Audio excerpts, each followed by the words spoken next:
Who Tuesday. knows? This I'm very excited about the support that we've received so far ever since we have our first launch episode on Thursday. When it comes to there we go. Here's the YouTube link. I want to get this tweeted out. When it comes to Tuesday, they usually when me and Jackie hook up. And if anyone know our show, anyone who follow what we usually discuss how much we hate the government. And so we couldn't have a better guest to have for the very first time to discuss this and why we feel like we are justified in that position than Graham Elwood, co-host with Lee Camp on you guys' show as well. So welcome to I think it was the American the history the American government secrets that you guys had on YouTube. Welcome to the show, Graham Elwood.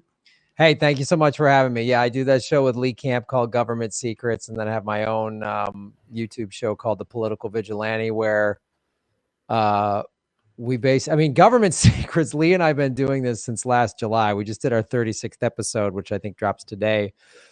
And that series, we each pick one or two like full-on government secrets, things we didn't know. Usually one of us picks something that the other one doesn't really know. Sometimes we're both aware of it, but it's that podcast is really it's mind blowing when I do it because I'm just like, oh, dude, you just learn something like, oh man, America. The more you learn about it, the worse it gets.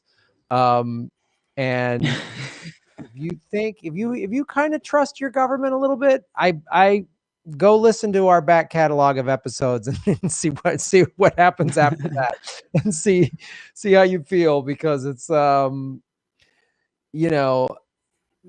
only has this country been founded on genocide and slavery and taking indigenous people's land, but just structurally it has been set up to benefit the ruling elites. And I mean, I had to take a break for a while because each week I would just type in CIA operation and then pick a letter and one would pop up and there'd be some horrifying operation that the CIA did, usually in some other part of the world or even here in some cases, that you're just like, oh man, like at every turn. And we did a three-part on the JFK assassination, referencing this book, JFK and the Unspeakable, which is this highly sourced book that uses sworn statements, sworn depositions, Freedom of Information Act documents. And I thought I knew the conspiracies of the JFK assassination until Lee he read that book and went through that book, and we had to do a 3-part episode on it. And you're just like, oh, wow. Like Lee Harvey Oswald, there's clear evidence he worked for the CIA. And all this stuff that you're just like, the CIA and the military industrial complex just had a president assassinated. And that's one of the episodes I think that led to my show getting demonetized. Yeah. So it's like, that's why I wasn't even excited when my YouTube page got monetized, because as soon as I put videos out, they demonetized me immediately. The first video that I had when I got monetized while I was covering how our police pretty much is a force of oppression that pretty much uplifts white supremacy. Come with live facts, detailed, just like the article I wrote on Defund Police. They demonetized that. You can't talk about that. So that's kind of what we can expect as leftist content creators. And that's why I like your show, and that's why I like having a lot of people on. I always laugh because Jackie took over my show, and she kind of won the crowd over. I don't have anyone that's on my right on my show. What I like to do, I like to educate ourselves about the history, like the CIA, where you talk about. I always say, if you don't know the history of the CIA, you don't know American history. Yeah, for sure, without a doubt. Really, world history. Oh, yeah, exactly. World history. I mean, pick a part of the world. They had their fingers in it, screwing it up. I mean, just name one, name a country. I can tell you somewhere near there where there, if not in that country, in the region where the CIA was doing something that they shouldn't have been doing. And, like you brought up the police thing. So this past episode we just did that's dropping today, we've done a 2-part on the 19 things. I think Lee is based on an article he wrote that you didn't know about the police department, which is they do something like 110 hours of training on using weapons of, hurting people, killing people, how to take people down, and only 8 hours of de-escalation. I mean, just stuff like that. just that alone, you learn about those statistics. Lee told me that they kill on average, since this has been, they've been tracking it since 2005. And again, this was an NBC News research. They kill on average 1,000 Americans a year. So you're talking about, since 2005, they've killed in the neighborhood of 15,000 people, and there have been three convictions. Like, that stat alone is like, I mean, and it really, when you get into it, like I say on my show, Political Vigilante, I say, follow the money, connect the dots, find the truth, man. When you really start uncovering stuff and what it's really about, it's very easy to see how they operate. They being those in power, the ruling elites. And what the police departments have always been used, as I'm sure you talked about on this show, started from, slavery, and the police departments are just sort of extensions of that, to also protect those in power. I mean, like, when have you seen the police shoot a billionaire in the back? When have the police put their knee on the neck of a billionaire? When has that happened? When have you ever seen a billionaire just get the crap beat out of them by 5 cops? That's why the concept of defunding the police and holding them accountable, that's why it scares the capitalist class so much, because that's their only role, is to enforce racial hierarchies and to protect the capitalist class. So we've been telling Not people just these the stories. police, it's the military as well. Absolutely. Like, we always say, when we say like defund the police or abolish the police are just the domestic part. The military is the worldwide part, but it's the same operation. Mm-hmm. It's like getting rid of the left arm, but not the right. You gotta deal with both. And that's why I discuss U.S. imperialism. That's why I think it's important to discuss that as well, because when we see the police brutality that happens at Black Lives Matter protests and how they treat protesters and how we see them literally commit war crimes on protesters, that's U.S. imperialism coming home, without a doubt. And I wrote a very comprehensive piece on why we should defund the police, because this is just my background as a libertarian socialist, as an anarchist. It's not government that justifies itself. I mean, I had extensive amount of historical references detailing exactly how the police always operated. And Grandma, always dare people to point out a time where the police ever did what the liberal class believed they said they do. Because liberals, to this day, they still pretend that the police are designed to protect and serve our community. Meanwhile, as you laid out, they kill us. Like you said, 1,000 police killings. And I tell people all the time, go ahead. I was just gonna add 1,000 police killings a year, just to make that clear. But go ahead. Yeah. Just so people who are watching this, who might not be on the same side that we get, that like you say, the group of people that are always trying to defend the police. Hey, they're not perfect, but I'm like, no, they are designed to keep, systemic racism in place. They are designed to keep the class structure in place, without a doubt. And as you said, the stuff that it's so mind-boggling, but yet so simple. Once you uncover it, we'll watch, the news talking about, what's going on in Burma, and these military, the military coup has taken over the country, and they're killing people every day. And it's like this, and it's awful.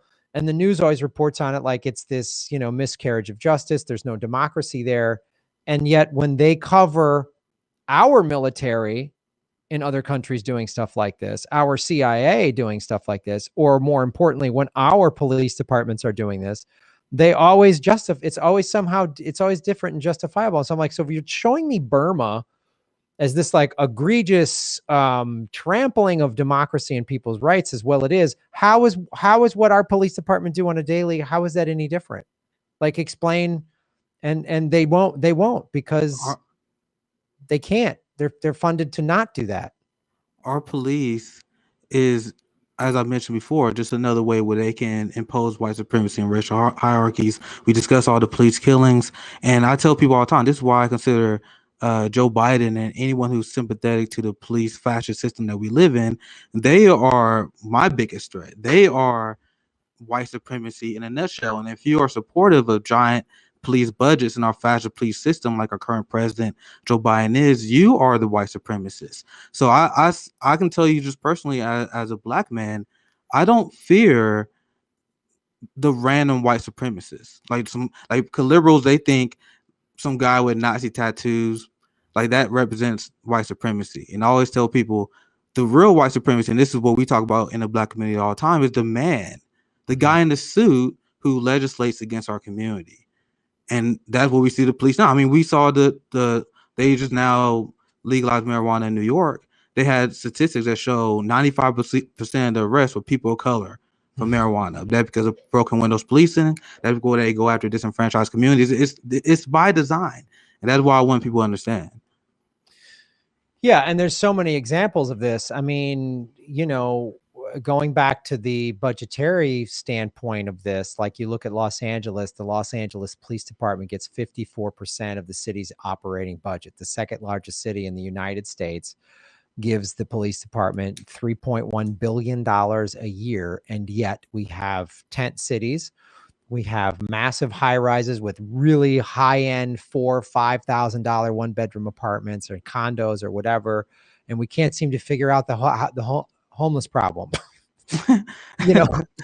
which is just growing after the pandemic. Yeah. Oh yeah.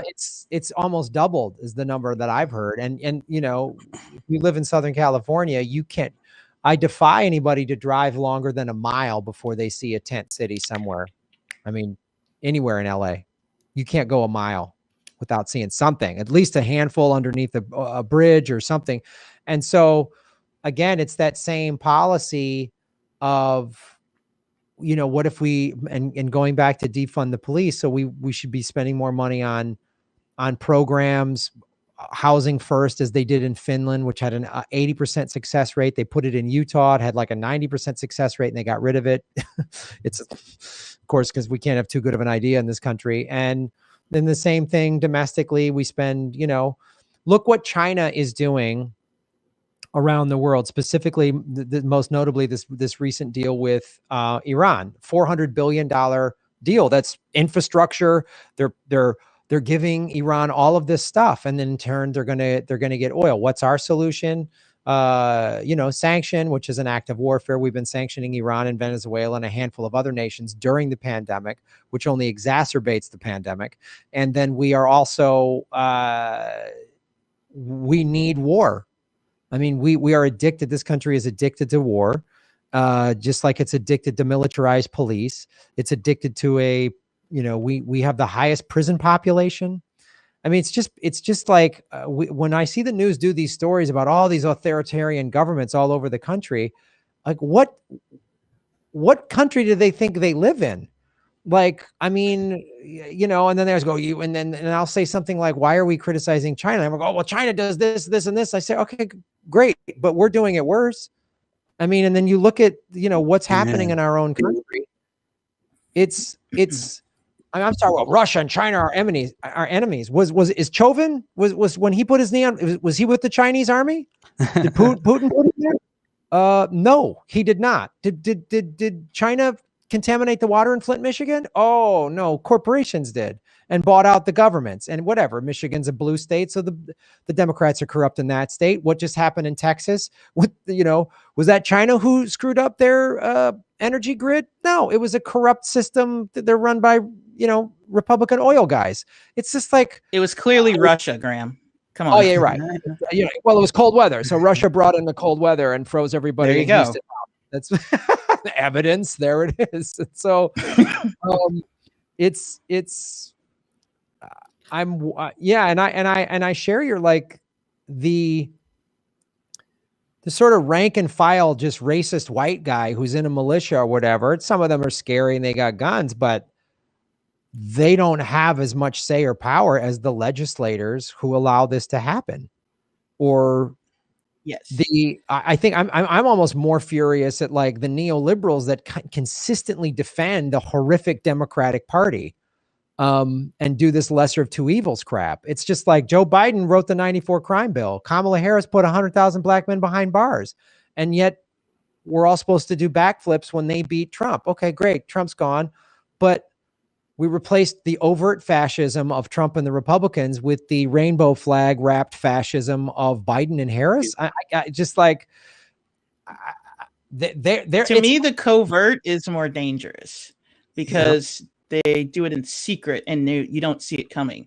To me, I always said Biden was far more dangerous than Trump because the media was so far up Trump's ass. We knew everything he was thinking of doing. But they are completely laying down for Biden, and we don't find out until after the fact, if we find out at all. So that's just my take on it. But yeah, go ahead. That's 100% accurate. Because look, I mean, we're already seeing it. So when Trump was putting kids in cages, everyone was outraged. They happened to forget those cages were built under Obama and Biden. But now we're already, like you just said, we're already calling them facilities.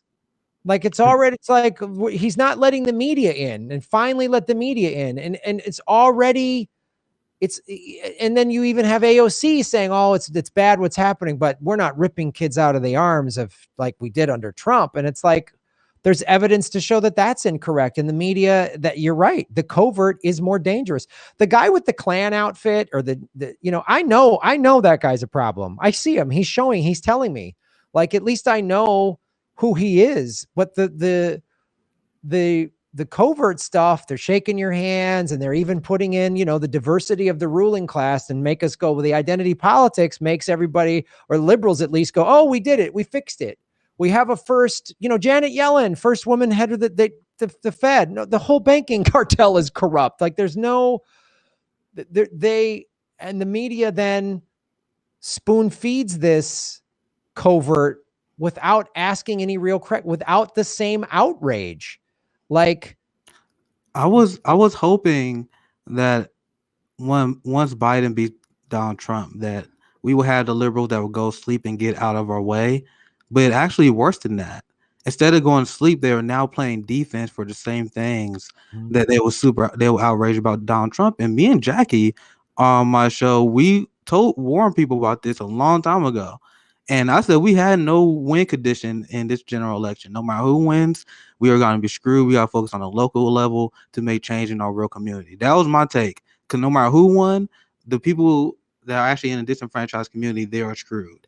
And you brought up AOC because AOC, she was popping off when Donald Trump was doing things like bombing Syria, when he wanted to build a border wall. I just saw this story that just broke before we got on. I mean, there's discussion now of Joe Biden wanting to continue to fix Donald Trump's border wall. Now, the same people who was up in arms with Trump when he was doing that, now they're dead silent. I mean, AOC haven't tweeted in 3 days. I mean, this is the kind of stuff that we warned about, and now it's going to be hard to oppose someone who is just like Donald Trump, same temperament, but he got media complicity on his side.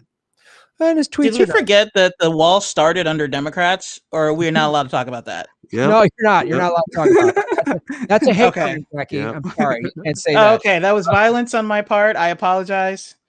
That's the thing it's so maddening that we literally like aren't like when you say that and then too, the other point that you just made that it's worse because they're not going to sleep. They're defending it.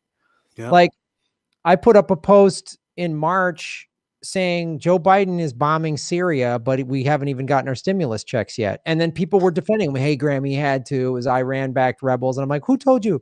What evidence do you have that it was Iran-backed rebels? You just heard that on CNN, and so you just bought it? And now you're defending war when a Democrat does it, which is more dangerous.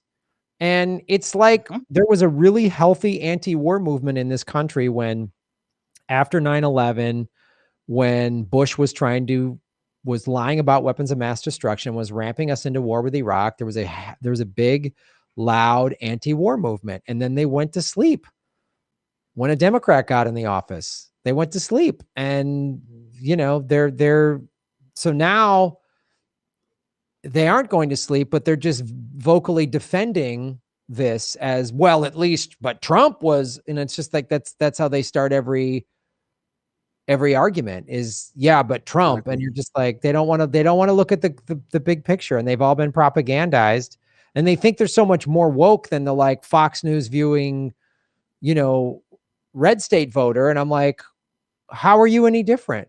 They're no different. So That's what's the most insufferable to me. It's that they have the nerve to have a moral high horse when really all they're really saying is, I don't want to have to think about this. I want to go back to brunch.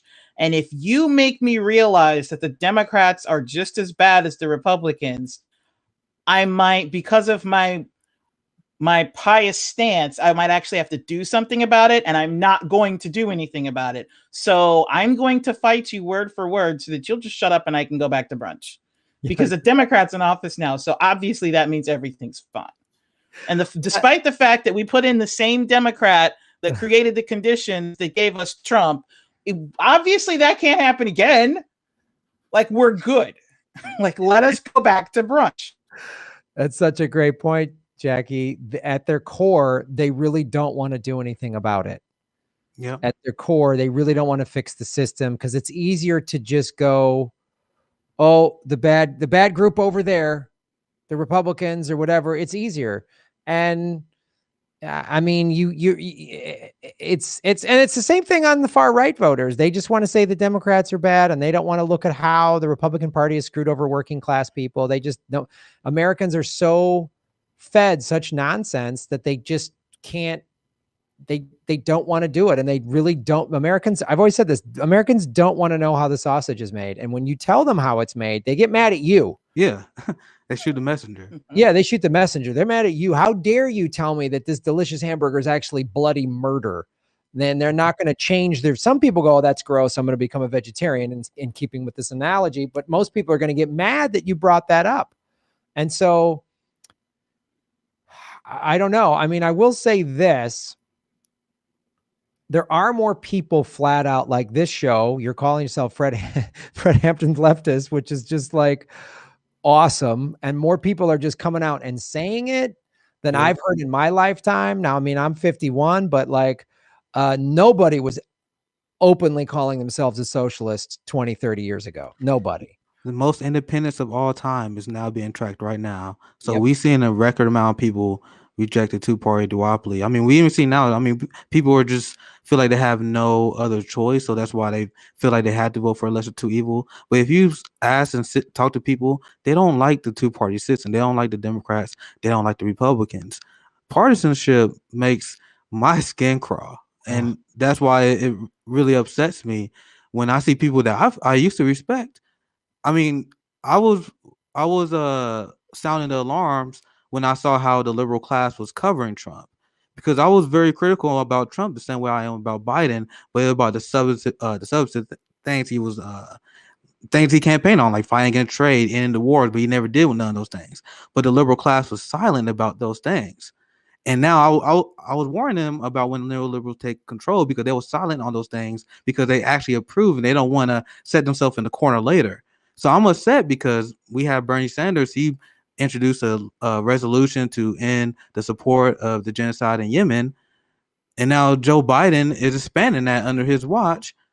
So instead of apologizing for Joe Biden, pretending that he's someone he's not, this is something you should be hitting on him every day. But now we're seeing even the most progressive politicians are falling for this partisanship. And it makes me sick, man. You cannot. I mean, let's be fair. You can't pin something on somebody who can't remember his wife's name. Just saying. That's a very valid point. And yeah, this is the problem with the duopoly is you cannot reform in either of these parties, but the Democratic Party, this notion that you can reform the party from within. I mean, Bernie and AOC and the Squad are such fine examples of like, maybe they tried, maybe they had good intentions. I was a fan of them, and but at the end of the day, they will acquiesce to the power of the Democratic establishment, as would anybody within the Republican Party. Will have to acquiesce to that. They just have no choice. And I think was brought up earlier, focusing on local politics is the key, because that's where real change is happening. And you're seeing where all these like little victories are popping up, in, local, I mean, even just Florida getting $15 an hour minimum wage, or, I think it was Mississippi that, legalized marijuana. You've got Evanston, Illinois doing reparations, and you can go into the specifics of those bills and say that there's some problems here or there, which that's fine. That's a fine thing to bring up. But I think that's what it's going to take, because and as you brought up, they didn't want the things that Trump should have been held accountable on. He said he was going to end these wars. He said he was going to make the economy better. He didn't do those things. The Democrats can't call him out on those failures because those are populist failures. Those are promises. And then they're going to go, well, what are your populist promises? What are your populist plans? Because populism goes against the ruling elites, and the ruling elites control both parties and all the media. So, and everything. I mean, they control the courts, they control just about everything. So, this is where like the circumventing of the two parties is big in local elections. And because what unfortunately is going to happen if Biden doesn't really fix people's lives for the better, like, and this last stimulus bill, they're like, we bringing people out of poverty. No, you didn't. There was no $15 an hour minimum wage. There was no student debt forgiveness. There was no Medicare for all. It's a one-time. See how media did propaganda for him, right? Yeah. They didn't run those stories when Trump did his package, but soon Biden did his. Oh, we're gonna fix poverty, even though it wasn't true. it was nuts. It's nuts. And they're all doing propaganda for him. This is they also fudged the numbers on that too. Of course, Of course they did. They did, And it's like, because they used that when they, after the COVID bill, the relief came, they used the same numbers that they had before, but they cut everything and means tested it. So those numbers no longer applied, but they were still touting it as if they were the same numbers and saying, see, we cut poverty in half, except for the fact that we didn't. Yeah. And even if, first of all, you got to have a kid to get that tax break. So if you don't have a kid, you don't get the tax breaks. And it's only a one-time tax break. It's not a permanent one. They might make it permanent, but right now it's not. $15 an hour would drastically change millions of Americans' lives for the better. Student debt forgiveness would infuse trillions of dollars back into the economy. Medicare for all would be the most life-changing thing. And 20 years from now, people would be praising Joe Biden for that, and rightfully so. But he's not going to do that because he's bought and paid for by the big pharmaceutical companies and all that. And what the Democrats, and this is again the one of the many, bear traps of this duopoly. So if they're just going to put this, these kicking the financial can down the road, the financial collapse is starting. I mean, like it is. I was watching the Kaiser report, and this was a story also in CNN that I just retweeted. This big hedge fund just lost billions of dollars by all this debt stuff. And it looks exactly like what was leading up in 2007 and 2008 to that crisis. You also have, I just did a story on it on Political Vigilante, FHA, which is just one lender in America, has a national average of 17.5% of homes that are on the brink of foreclosure. They're just one lender. And in certain markets, it's between 20 to 25%. So when all this they keep kicking this can down the road, right? They didn't do rent relief. They didn't do mortgage relief. They just said, we're going to extend, you can't get evicted. We're going to extend the forbearance. And they're printing all this money. So there's going to be hyperinflation. The economy is going to collapse. And you know what's going to happen? A worse Trump's going to pop up that the Republicans are going to regurgitate up. And it'll be like, people like, that'll never be worse. Nobody thought, oh, George W. Bush. Everyone on the left was like, oh, no one will ever be worse than him. And now, oh, he's cuddly everybody's friend. He's Michelle Obama's friend. He's Ellen's friend. Isn't he cuddly cute?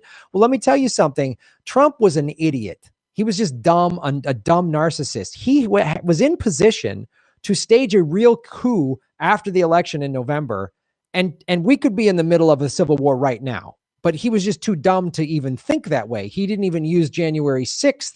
If you just from like a historical status, like military tactical position, what dictators have done throughout history, it was lining up for him to do that, but he didn't have the brain power. He was just like, I'm Trump, I'm number one. I say everything's great. That's all he knew how to do, right? And then go to Wendy's or whatever. Imagine, if you will, a charismatic Mike Pence. Yep. An evangelical. No, don't do that. Yeah, it's a horrifying nightmare. Josh Hawley is already trying to clean up Trump rhetoric, and when they had the GOP National Convention, or I think, or some sort of speaking event where Trump was speaking at, Josh Hawley did his speak, and I don't agree with what Josh Hawley says, but it's clear to me that what he's trying to do is take Trumpism and polish it up and make it more appealing, and he's trying to do it in a more charismatic way. But I always tell people about Trump. Trump was just a fraud who wanted to be part of the club. I never understood people on the left that gave him more benefit of doubt than I believe he deserved. Because once again, people always pretend he was anti-war, but he was not. I mean, I love that you brought that sanctions are an act of war. How can anyone pretend that Donald Trump is anti-imperialist when he was ramping up sanctions in states like Venezuela? I mean, in states like Iran as well. So Trump, this is how I would hit people on the right who would support him. I would do it in a populist way, where he said he always hit Hillary Clinton on her ties to Saudi Arabia with the Clinton Foundation. But then he got in and he took donation for his hotel, and again with giant weapons deal, funding the genocide for him. So I'll hit him on hardcore critiques just like that. How he attacked Wall Street. He attacked Hillary all the time on Wall Street, but then he got in office, and then he hired a whole bunch of Goldman Sachs goons. So he was an obvious fraud, and that always why I wanted people to know about Trump. But it's just more the same with Biden, because the same swamp that Biden that Joe Biden led in, it's the same government forces that want U.S. imperialism to go on, that want to have the coup in Venezuela to go on. So that's why I predicted all the stuff that was going to happen. People thought I was being delusional, but I said early on that I don't think Biden's going to end the support of the genocide in Yemen. I didn't think he was going to get out of the Iran deal like he said he was going to do. There was a story I'm going to cover here very soon. He's playing games. They said the only condition is ease sanctions. And when Joe Biden ran, he did not say we're going to negotiate with Iran. He said we're going to get back in the Iran deal, period. But just like Chomsky said, his foreign policy is just like Trump. But unlike Trump, he got a whole media class protecting him. That would make him dangerous. Dude, with Biden, he's just a better politician. I've said the same thing that Graham has, that basically Trump just lucked into fascism, whereas Biden is fascist by design. And he gets away with it because he's a better politician, so he's a smoother talker.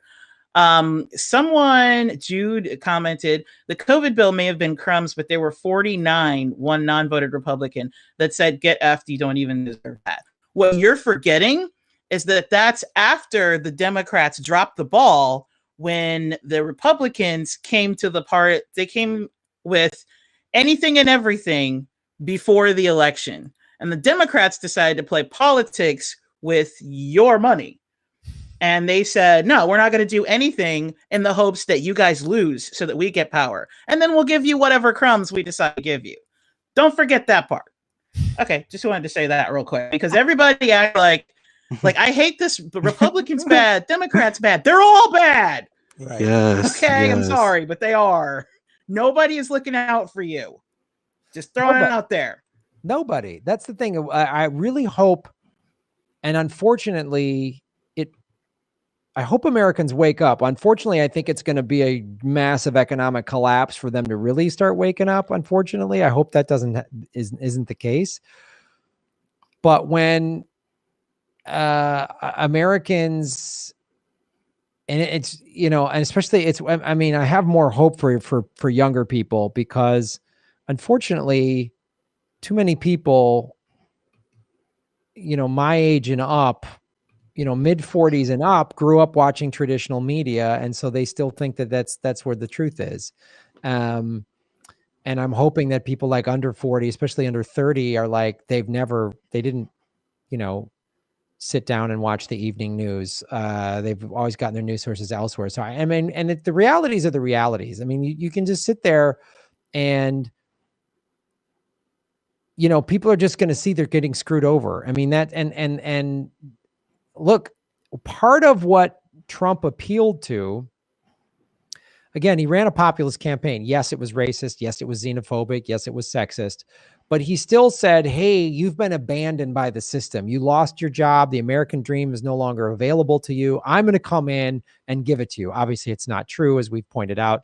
He didn't do those things, but that the antidote to this whatever charismatic Pence nightmare that the Republicans are brewing up will be a real populist, an FDR style populist, like somebody like Bernie that's younger, that's not operating within the Democratic Party. Because you cannot, if somebody says like, I'd love to see Nina Turner win, and I know she has to run as a Democrat. There's no People's Party there, but at the minute, if she does win and stays in the Democratic Party, then it's like, there's no hope. If she ship for the People's Party, then there's like, that's real. That's a real defection. That could really give that party some steam. That party I know is new, and it's got a lot of, it's a new party. It doesn't have billions of dollars and an infrastructure in place, but it's going to take somebody like that to run outside of these two parties that can actually unify the working class people of all ethnicities across this country, because they want us divided, distracted, and afraid. They want us fighting with each other, red state, blue state, black, white, male, female, whatever. They need that, because if we all got together, it's over. It's over. We should be in the streets. I know. I'm very upset. And I said after Biden won, I want to see people stay in the streets like there was in the summer. And I'm very upset that people are not in the streets the way we was during last summer, because there are plenty we can protest on. And the reason why I don't get caught up in a two-party duopoly nonsense, because my issue with the United States is the state itself. It's not the party, it's the state and how it's operated. We live in a fascist police system that won't change no matter who's actually elected. I mean, even during the campaign, Joe Biden was running to the right on Trump, on law enforcement. He was saying during the debates, I want to fund the police more. I'm actually tougher on crime than Trump. Trump is actually weak on crime. And now we see how Joe Biden actually going to operate when he's in government. Because thank God we were saved by the courts. The right-wing courts save us. This is how unhinged Joe Biden is. Joe Biden and his administration try to lobby against our Fourth Amendment rights because he tried to get them to rule in favor of the police able to disarm people and steal their guns without a warrant. Now, this is what they do. The establishment, they always say, we got to do these things to fight terrorism, to fight white supremacy. But then they have a government power grab where they give the state more rights and more powers, and they say we're going to use that to fight racism, and then they use that to turn that on protesters and left-wing movements. So when you see this ruling, thank God that they wasn't successful in this. But if they was able to get that passed, that would be targeted towards black people, because that's how it works. That definitely would be a ruling used to disarm the black working class, and this is something that the liberal class don't even consider. And that's why I just bring up this case, because that's just another example of Joe Biden and the Democratic Party working with the state to strip our rights away. Joe Biden is to the right of Republicans on healthcare. I think the public option is trash, but the public option got 54% support with the Republican Party. And Joe Biden doesn't support that. So when I say that Joe Biden is not a centrist, when I say he's an unhinged right winger, I will bring up the facts when it comes to that. And if you want to defend this, because I actually covered the Fourth Amendment as well, I cover all these civil rights and state violence. And Brett Kavanaugh surprised me, because the Supreme Court ruled recently to expand the Fourth Amendment, because what the police always does, and this is how they arrest protesters, this is how they will get away with a lot of the police brutality incidents. When they get protesters, they say, oh, we had them detained, but they're not actually charging them with anything. So what they ruled in favor of, and this is what Brett Kavanaugh sided with, they said, in order for, you cannot have police engagement without them actually having something to charge you with, or without them actually detaining you. So that's just something that the Supreme Court ruled against. Biden administration was against this. So I'm bringing this up because I want you guys to understand that it's a state problem, not a Republican versus Democrat problem. Yeah, and it's who controls the state is really if you really want to get to the head of the snake. I actually got to go here in a few minutes, but absolutely. That's who is pushing that. Who really benefits from that, in the same way that the military industrial complex, as we've discussed, the foreign policy with our military, the domestic policy with our police are very similar for the same reasons. A lot of it is money. We need to be tough on crime because the private prison industry makes a lot of money. That's why we have the highest population of prisoners of any country in the world. In the same way, the military industrial complex, like, oh, they always need some bad guy. It's like a year ago in February, they signed the Duma agreement, the peace talks between the United States and the Taliban and the Afghan government, right? With the agreement, we're going to be out by May 1st. So CNN just ran an article about the defense contractors, might sue the American government because they were still given contracts even after that agreement was signed, knowing full well we're supposed to be out by May 1st. And then Joe Biden goes, wow, well, I can't see us being in Afghanistan next year, but that's just more vague going. And it's the same thing. And it's like, and they use the same tactic. If we pull out of Afghanistan too soon, we've been there 20 years, then terrorism's going to flourish. If we defund the police, then, just criminals are going to run wild on the streets and everything's going to be chaos. They use the same scare tactic because it's the same money. It's the private prison industry, the military industrial complex. Looks, we know police departments across America buy military grade weapons. So that's police departments are another customer. So they profit from this. They don't profit from ending poverty. They need people in poverty so that people are uprising and there's crimes and they can arrest people, and they need that. They need that for their prisons. They need that to sell their military grade weapons, just like we need enemies in the Middle East. Iran, ISIS, blah, blah, even though we've worked with ISIS in Syria, we've worked with ISIS and Al Qaeda just because, and it's all about money. It's not about terrorism. It's about oil revenues. It's about pipelines. It's about the petrodollar. So I hope, I'm glad you guys are doing this show, and I hope people are waking up to what this is really about. The 1%, the ruling elites. There's about 4,000 billionaires on the planet. They control everything, and most of them are awful people, and they've kept systemic racism in there.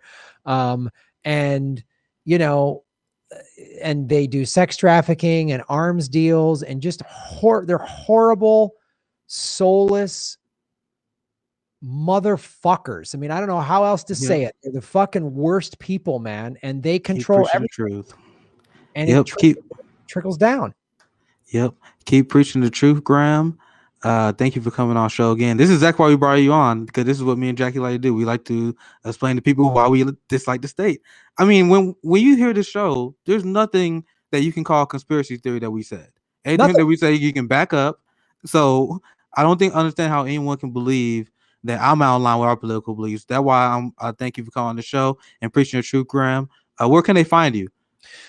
So you can go to GrahamElwood.com. That's where you see my show. It's on YouTube, even though I've been demonetized. I'm also on Rockfin, rockfin.com/GrahamElwood. But if you go to GrahamElwood.com, you can follow me on social media. You can subscribe to, I go live about 4 or 5 days a week. I'm actually going to go live later today. And I talk about stuff like this, and it's all facts. It's not conspiracy. And I really appreciate, what you're doing, because I just learned about Fred Hampton about 3 years ago, and I grew up in Chicago, and that infuriates me that a guy like that has been deliberately kept quiet. We don't know who he is on a mass scale, just like we don't know MLK's socialist speeches. We only know, I have a dream, great speech, but why aren't we hearing all his speeches? So the fact that your show is Fred Hampton's Leftists, and you're getting that out there, and particularly like in the Black community and waking people in the Black community up to that, it's big, man. Like what Fred Hampton's doing, it's huge what you're doing. And so happy to come on the show whenever. We appreciate it, man. Thank you so much, Graham. All right. Thank you so much. Have a great day. Take care, man. Later.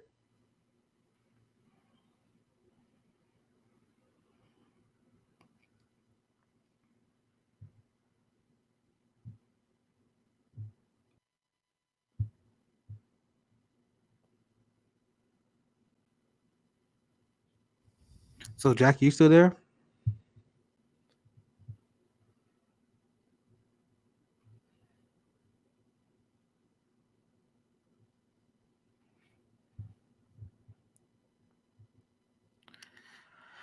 Let's get their Twitter and all the information in the chat.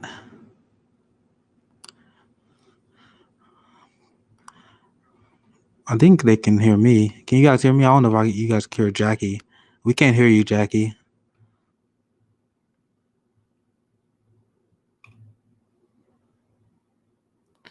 I hope you guys enjoyed the conversation that we had with Graham. Well, so we can talk about how corrupt our state is all day, all day. Next week, I think we're scheduled to have Lee Camp on, I believe. So I'm very excited for that episode as well. They can hear me, but they can't hear Jackie. Josh, you're saying that you can't hear the interview. Oh, sorry, you missed the interview. We will have the replay on my on the channel as well. So we see we see we can get Jackie situated. But Graham Elwood, I appreciate him because anyone who covers state violence, foreign policy, and willing to call out the two-party duopoly for what it is, I have a lot of respect for. And I'm very excited about what we're doing here because our main thing is we want to, just like Graham said at the end, we want people to understand that there is a black left voice that has been muted for a very, very long time. So if you enjoy that conversation, you want more of these, I think I can hear you now, Jackie. Hey. Please subscribe. Check us out because once again, we uploading daily. So Jackie's back. They were saying Nick trying to silence you. You Wasn't were me that canceled time. again? Wasn't me. It's Megan. It wasn't it's him. It Meganator was and Rocky Flame always causing trouble. So that was a good time. That was a good time. So what I was saying was I have a little bit of pushback on what Graham said when he said Nina had to join as a Democrat because she could have joined as an independent. Ross Perot ran as independent and he managed to somewhat split the vote. But I mean, honestly, I think Bernie should have run as an independent. When the minute he saw that the Democratic Party was not going to let him win, he should have dropped out as a Democrat and run as an independent. He is an independent in Congress. She's just running for Congress. She's not running for president. There's no reason she couldn't run as an independent. That way she's not beholden to the Democratic Party. But that's just my opinion. And because to me, the moment you choose one of the teams, you've already lost the game. If you decide to become either a Democrat or Republican, you are already complicit in the system. But that's just my opinion. Hi, Meg. Thanks, everyone. Nina Turner apparently killing game, so she won't need our support who support third parties. I mean, I think she raised like 1.6 million first quarter. I saw. But that's exactly it. Like she already has a backing. She didn't need the Democratic Party. Yeah, that's a good point. She could have gone independent. Like she was Bernie Sanders' #1 person both times. Everybody knows who she is. She could easily have run as an independent. And like you said at the start of the show, there are more independents than Democrats or Republicans because people don't like both parties. So take advantage of that. Become an independent. Just saying. If there's any hope for a third party to take over, it is independents because they have been established. Yep, and that's why I think if anyone's gonna be focused on electoral politics, I know you mostly preach direct action and general strikes and that kind of stuff. You gotta at least be an advocate ranked choice vote, and that's something that I think that the left should be focused on because they want to talk about the other policies. The same way we have pushed for force to vote, I think we should have something similar for ranked choice voting because despite the fact we're never gonna get it. That's why we're never going to get it. That's why I'm like, you're right. I am against electoral politics because just like Graham was saying, the people in charge are going to keep their foot on your neck. Ranked choice voting is allowing that to ease up. They're not going to let you have it because then you might actually get rid of the duopoly, which is how they keep their foot on your neck. They're not going to let us have that. Like, we can try all we want, just like we tried really hard twice for Bernie. And the Democrats were like, no, we're not going to let this happen. The same thing is going to happen. You'll get ranked choice voting in a couple states here and there. You're not going to get it national. It's not going to happen. Yeah, that what we love to do, because we want to create a coalition of states that would that could overturn the electoral process. I mean, it'd be pretty goddamn hard. But I think that's the only direction that we should be going in, and when it comes down to electoral politics.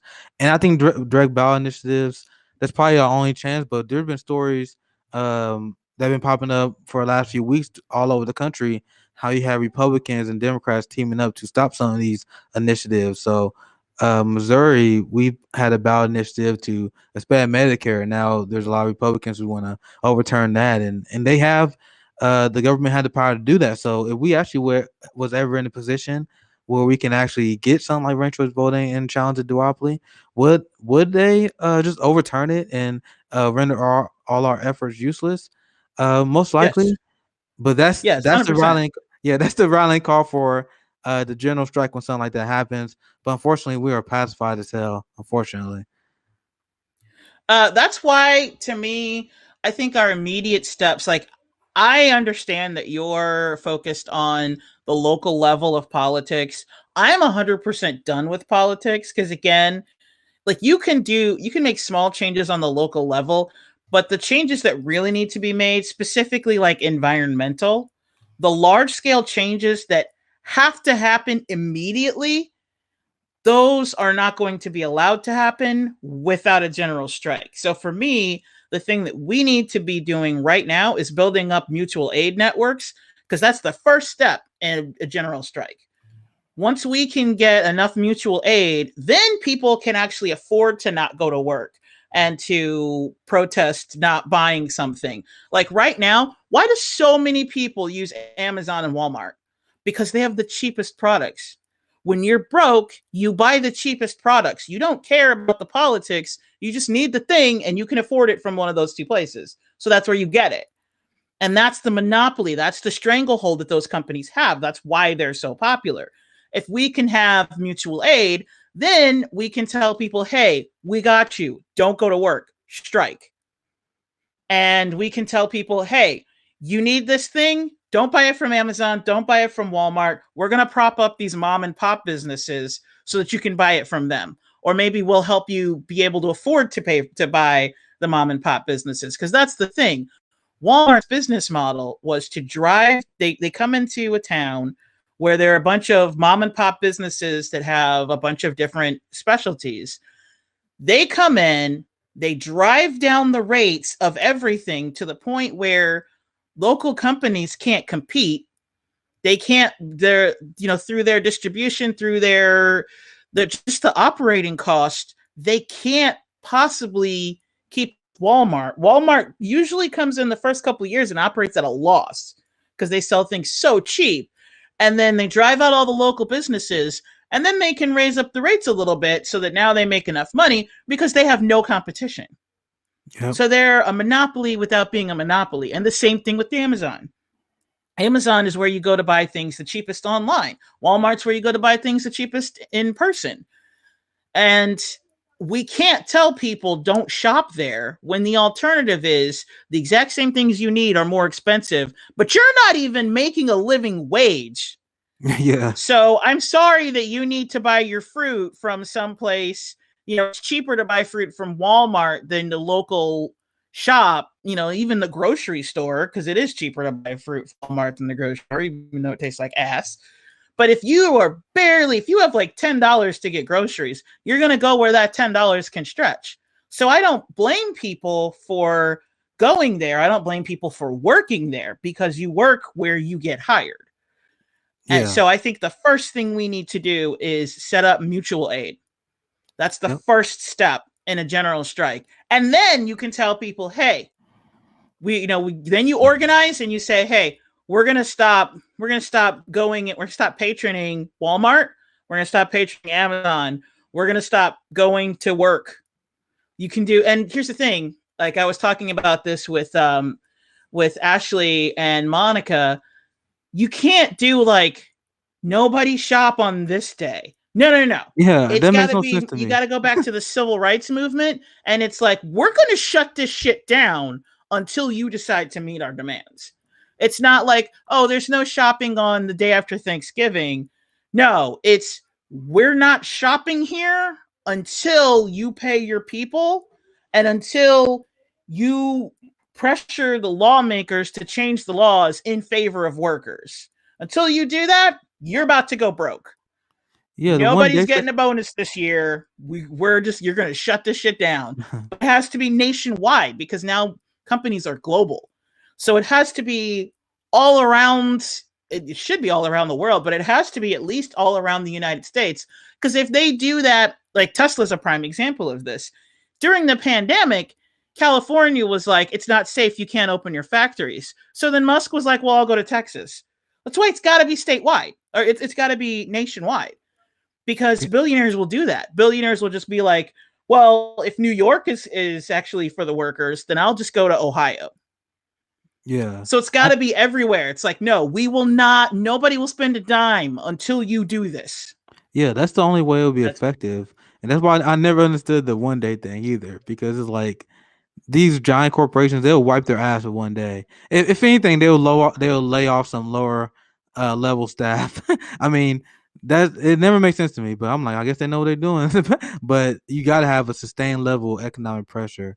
And I saw angry progressive in the chat here because we endorse mutual aid at the Fred Hampton Leftist Network because unlike the neoliberals, we don't have endless supply of resources.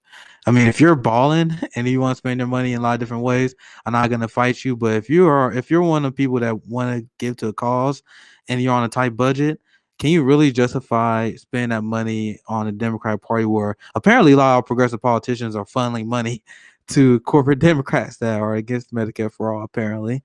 But is that really a yep. smart way of spending your resources? Or is it engaging in mutual aid? And when Nina decides to run a Democrat, I understand that she's making a political calculation. So wherever she thinks it's the best for her to win, but people need to understand that she's not owed support. Like if you're a Democrat and someone opts not to support you, you gotta expect that because at the end of the day, you're gotta be subservient to a warmongering, trickle down economic corrupt party.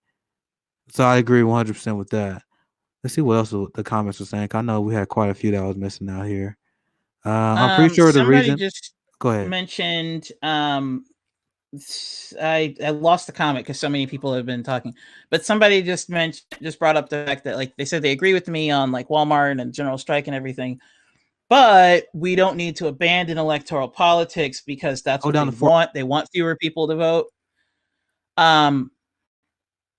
Did I just lose Nick? I feel like I just lost Nick. Can you guys still hear me? Because I don't see Nick anymore. Anywho, so my response to that is I am not discouraging anyone from voting. I'm telling you my personal thoughts on electoral politics. Okay. Um, I don't have when I was a kid, when I was 14, I was all about getting everybody to vote. I was, believe it or not, I was pro Bill Clinton. Okay. When I was 14, I was all about get out the vote. And I thought, what kind of horrible human being isn't involved in the civil process? Why wouldn't you vote? It is your civic duty. Like, trust me, I drank the Kool-Aid 100%. The reason why I personally have given up on electoral politics is because what Graham said is 100% correct. This country, like, democracy is a sham. We don't actually vote. Hey, there's Nick. We're not actually voting on who we want. What they're doing is they're saying the oligarchs control everything, okay? And the oligarchs are essentially the corporations. It's money that makes this country run. And just like Graham said, it's like maybe 1,000 people that are like billionaires that are the ones who make all the decisions. They're the ones who decide who you're allowed to pretend to make your leader. So if you think that you're actually voting If you think Biden became president because he was popular, I have oceanfront property in Arizona to sell you. Because that's not at all what happened. Okay. That's why Bernie never had a chance, ever. And if he did have a chance, there are only two things that could happen. If he actually did get in, he would either immediately pivot the way AOC has, or he would have been assassinated within his first 100 days. Those are the only two realities of Bernie Sanders getting elected. So that's what I mean by that. That's why I say I've given up on it. I'm not encouraging anyone else to not vote. That's not what I'm saying at all. I'm personally saying that I'm focusing on the general strike because that's where I think we can actually get real change. And everybody can do, like, I have never not voted. I voted in this last election. I voted in 2016. But to me, that's not where my focus is. To me, the focus on actually creating change and getting things done. For Nick, it's the local level. For me, it's working on the general strike. That's the only way that I see that anything's going to happen. Because as you see, neolibs are fighting us every single step of the way. Republicans are not your enemy. Your enemy is the person who just wants to go back to brunch, because they're the ones stopping any kind of progress. They're the ones trying to trample out any movement to create real change, because change is uncomfortable. They don't want change. They want the status quo to stay as it is. That's why they didn't like Trump, because he threatened the status quo. They don't like that. So that's my response to that. I never told anybody not to vote, and I never would. I have campaigned heavily for people to vote all the way up until this very election. Like during the primaries, ask anybody who knows me. They were like, "Oh, great, she's going to talk about Bernie Sanders again, isn't she?" Yes, I'm registered to vote. Go away. Like, that's how people greeted me. They would see me and run. They would be like, she's trying to try to force us to vote again. Okay, so trust me, I was all in. Okay, I was all in right up until I saw, like, okay, this is not, like, this isn't going to work. This is not going to work out the way we think it's going to work. And to me, the writing was on the wall the moment Bernie said, "My good friend Joe." That's when I was like, okay, we're not actually going to get this. This isn't going to happen. Yeah, they need a completely different game plan. There have been a lot of comments since I started talking. Yeah, as you said, they wasn't gonna allow Bernie to win, and I almost feel bad because you was telling a lot of people about Bernie Sanders. I almost feel bad for getting a lot of people hopes up because you had a lot of Democratic insiders. They even said they was willing to do permanent damage to the Democratic Party in order to defeat Bernie Sanders. We see what they was willing to do with the app, with the shadow app, and all the shady stuff they were doing in the campaign. Who knows what would happen? Even if we was more successful, like even if Bernie was pulling ahead with Biden on the delegates, who knows what they will have pulled off. So I hope everyone join. Hopefully, I'm gonna try to get to some of these comments.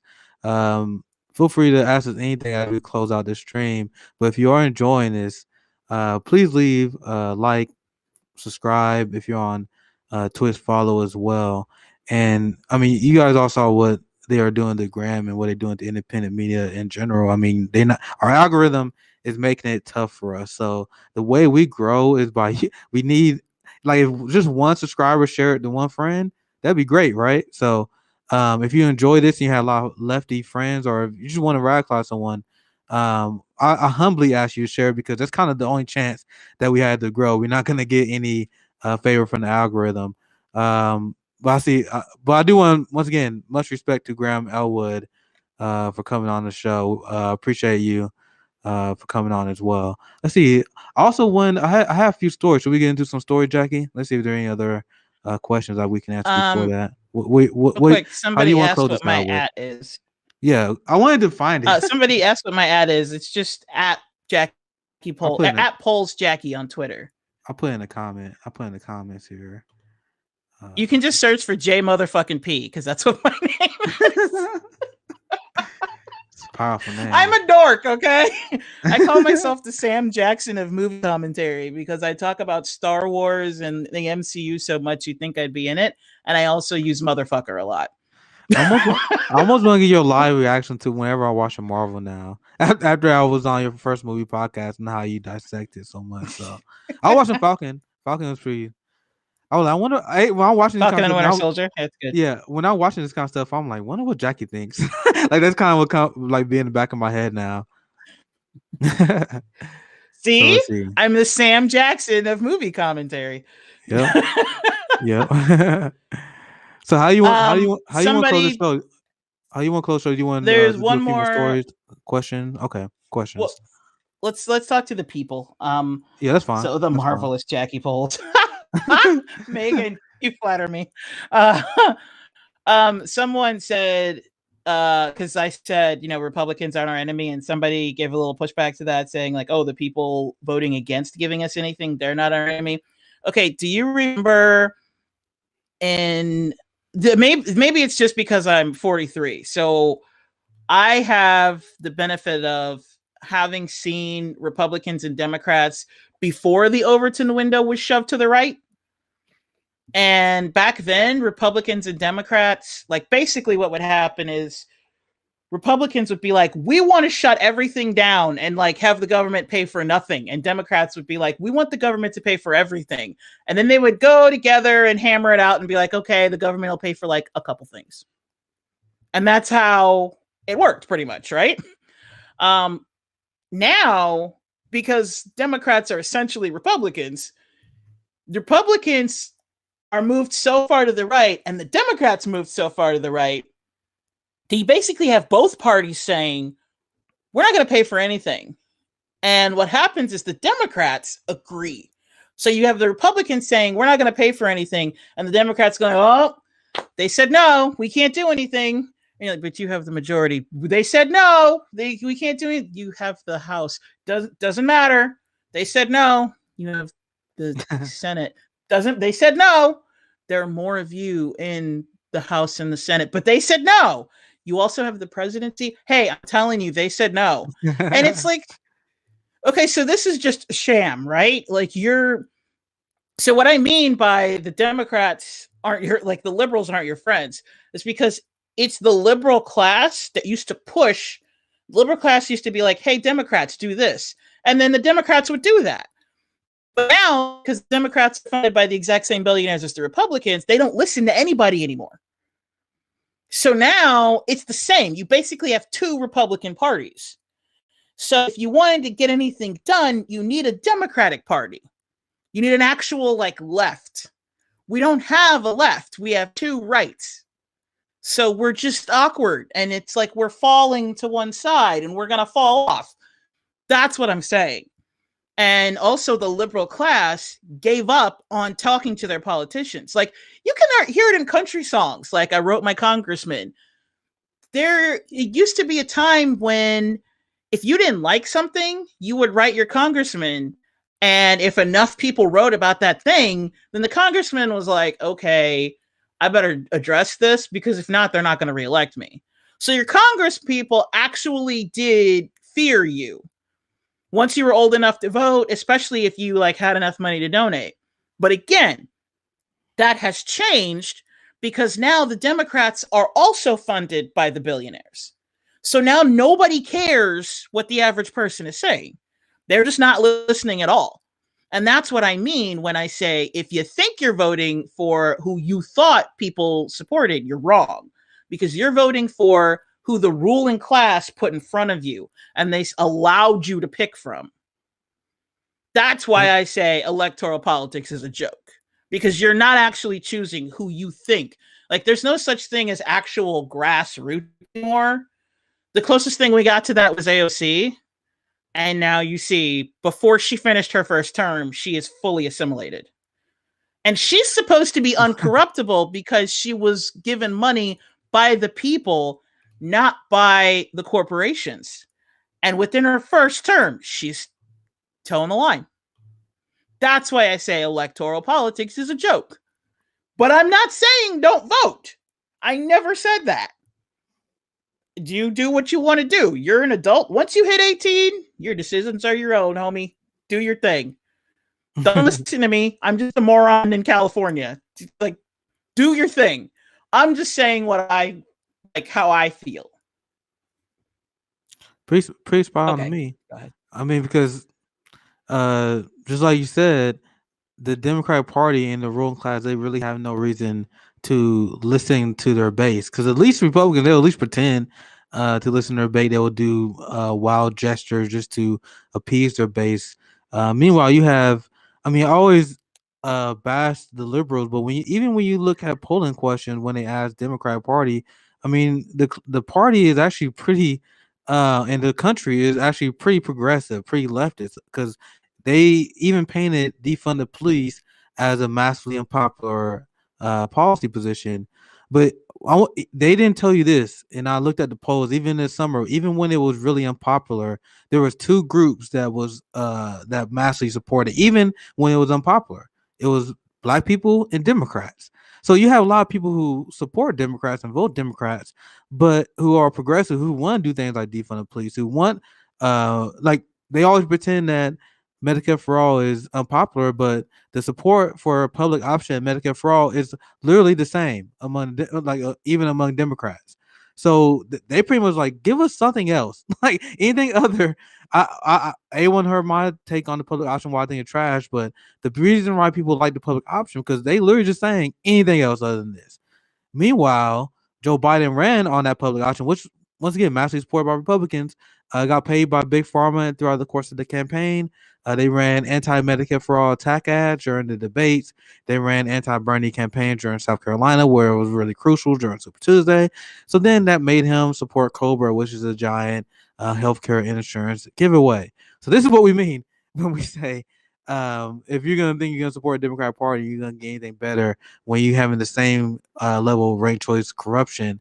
And just like E. Heller just commented on YouTube, 70% of all voters support Medicare for all. Joe Biden is outflanked massively to the left by 1 out of 4 Republicans. Like that's a ton. Like if you listen to mainstream public discourse and how they describe socialist policies and how unpopular it is, like 1 out of 4 Republicans is a ton of people that support Medicare for all based on their narrative.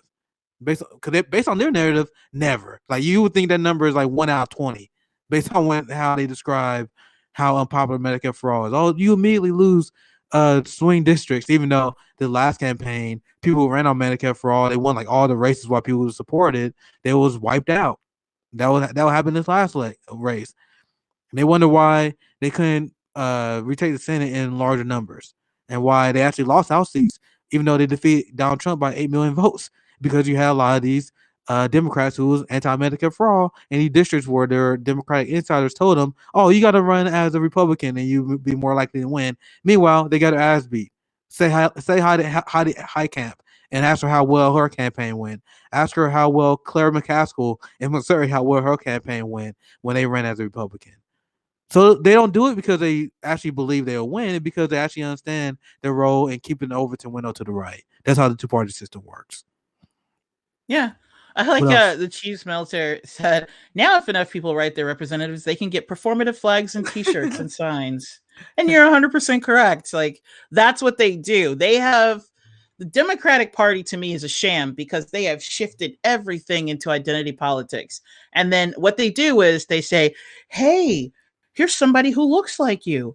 Okay, go away now. And you're like, no, but you didn't address the issue. But they look like you. Okay, but you didn't change anything. In fact, you actually made it worse. Yes, but did you see that you're a black woman? Here's a black woman. Okay, but the black woman that you showed me is doing the same thing that I'm saying stop doing. And they're like, here's a gay man. Okay, you're not hearing me.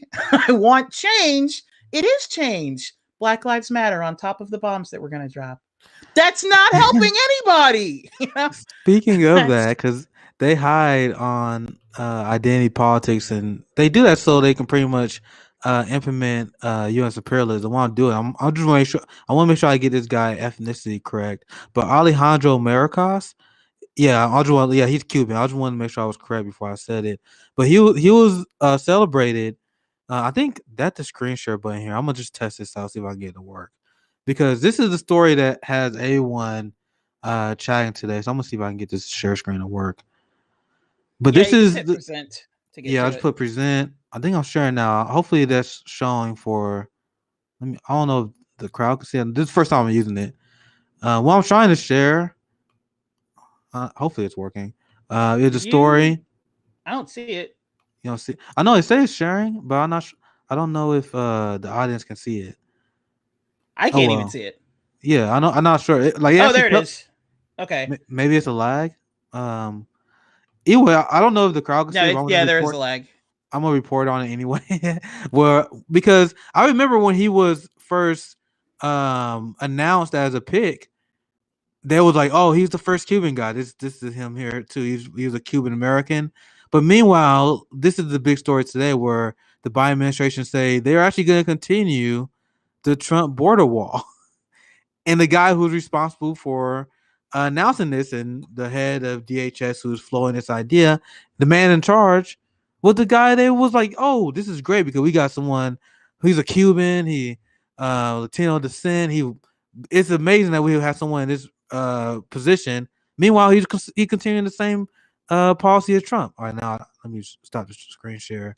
That's why I think it was a important point because they continued. Lloyd Austin, if I got his name right, he defense secretary, black man, being a rank imperialist who pretty much had the same foreign policy as people like Mike Pompeo.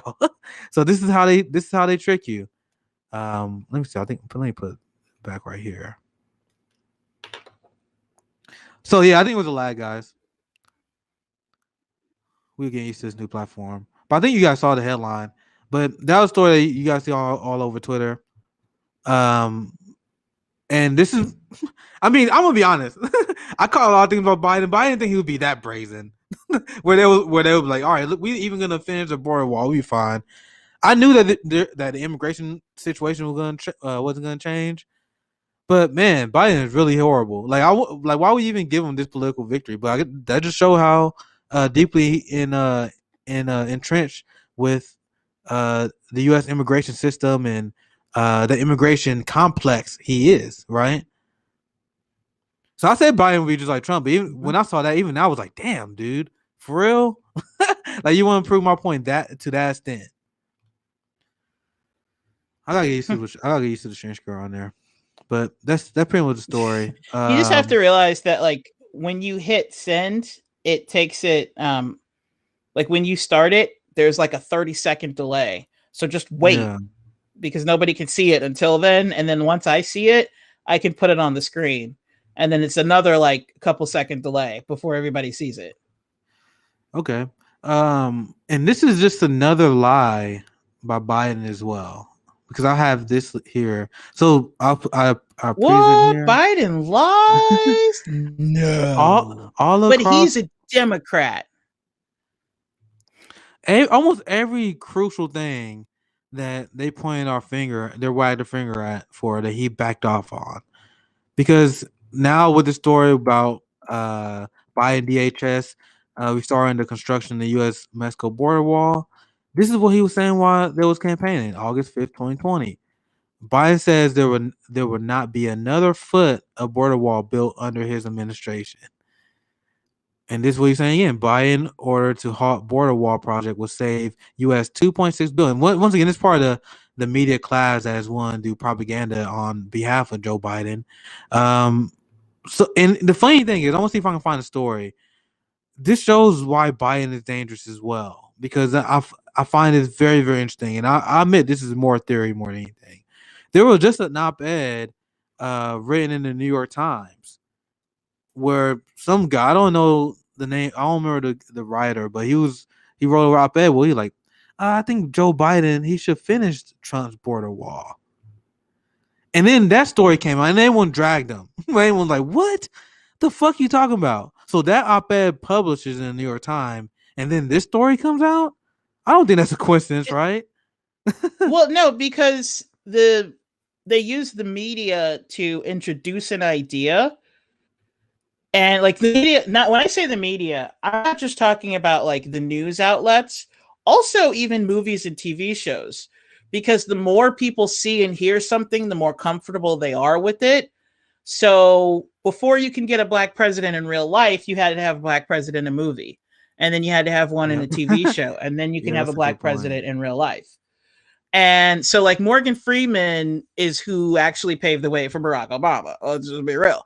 So, because they do, though, because a lot of people don't realize that there is a connection between Hollywood and the US propaganda machine.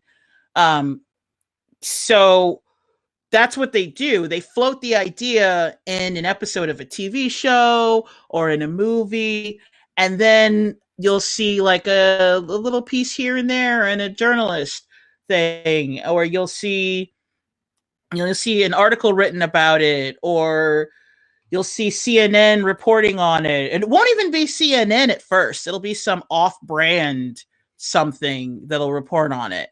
And then it'll be CNN.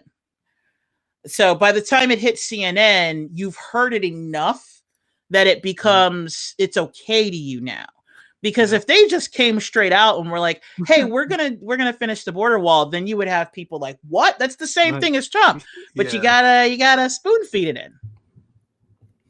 Yeah, and this is why when I say the U.S. is the most propagandized country, like people just like they have a very narrow view of that based on what I've seen when I see kind of arguments. But I mean, I'm talking about like even stuff like this. Like this is like I would love to know exactly how this works because there's no way that's a coincidence. Like when you see this story get planted in like this is April 5th, then literally the next day today, that's when the story come out where the DHS secretary floated this idea. So that's just another part of what we're discussing when we're talking about media complicity that we floated here. Look, like this is comical, comical, right? This is why Biden is pretty terrifying. So he can run the government and act just like Donald Trump, and when Donald Trump is in charge, they would just openly say they'll call it as it is. Like this is concentration camps on the border. This is straight up corruption when they cover Donald Trump's Saudi Arabia corruption, but they're not covering Joe Biden's Saudi Arabia corruption. So once again, it's just the same thing, but now we have the media that can manipulate the masses, and these people can continue to shift the country to the right when they apologize to the friends about it. I mean, we see liberals now constantly apologizing for this kind of stuff. AOC, once again, she changed her vernacular. She ain't been saying concentration camps ever since Biden got elected. Mm-hmm. Well, they're facilities now.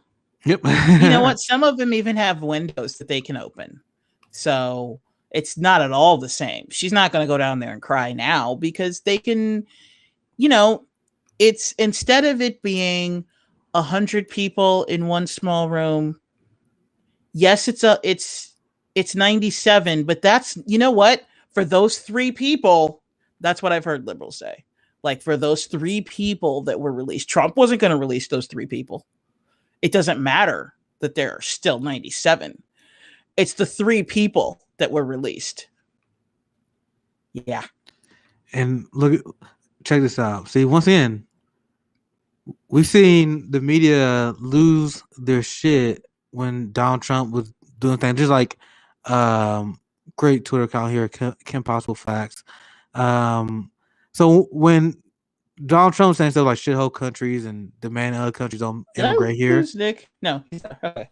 Wait, is everything working? Okay, hopefully it is. Everything's working. Okay, so keep your camera on your other one on just that because every time you do that, we see the whole HAPS interface. Yeah, I know. I'm sorry, guys. I'm still getting used to it, but I think I'm gonna just keep the screen right here. I think I'm learning. I was kind of learning as I go, but I think I got it now. I gotta make sure I don't change it. So I remember when Donald Trump tweeted the whole shithole countries thing, everyone melted down. They put Joe Biden tweet at a time. It's not how a president should speak. It's not how a president should behave.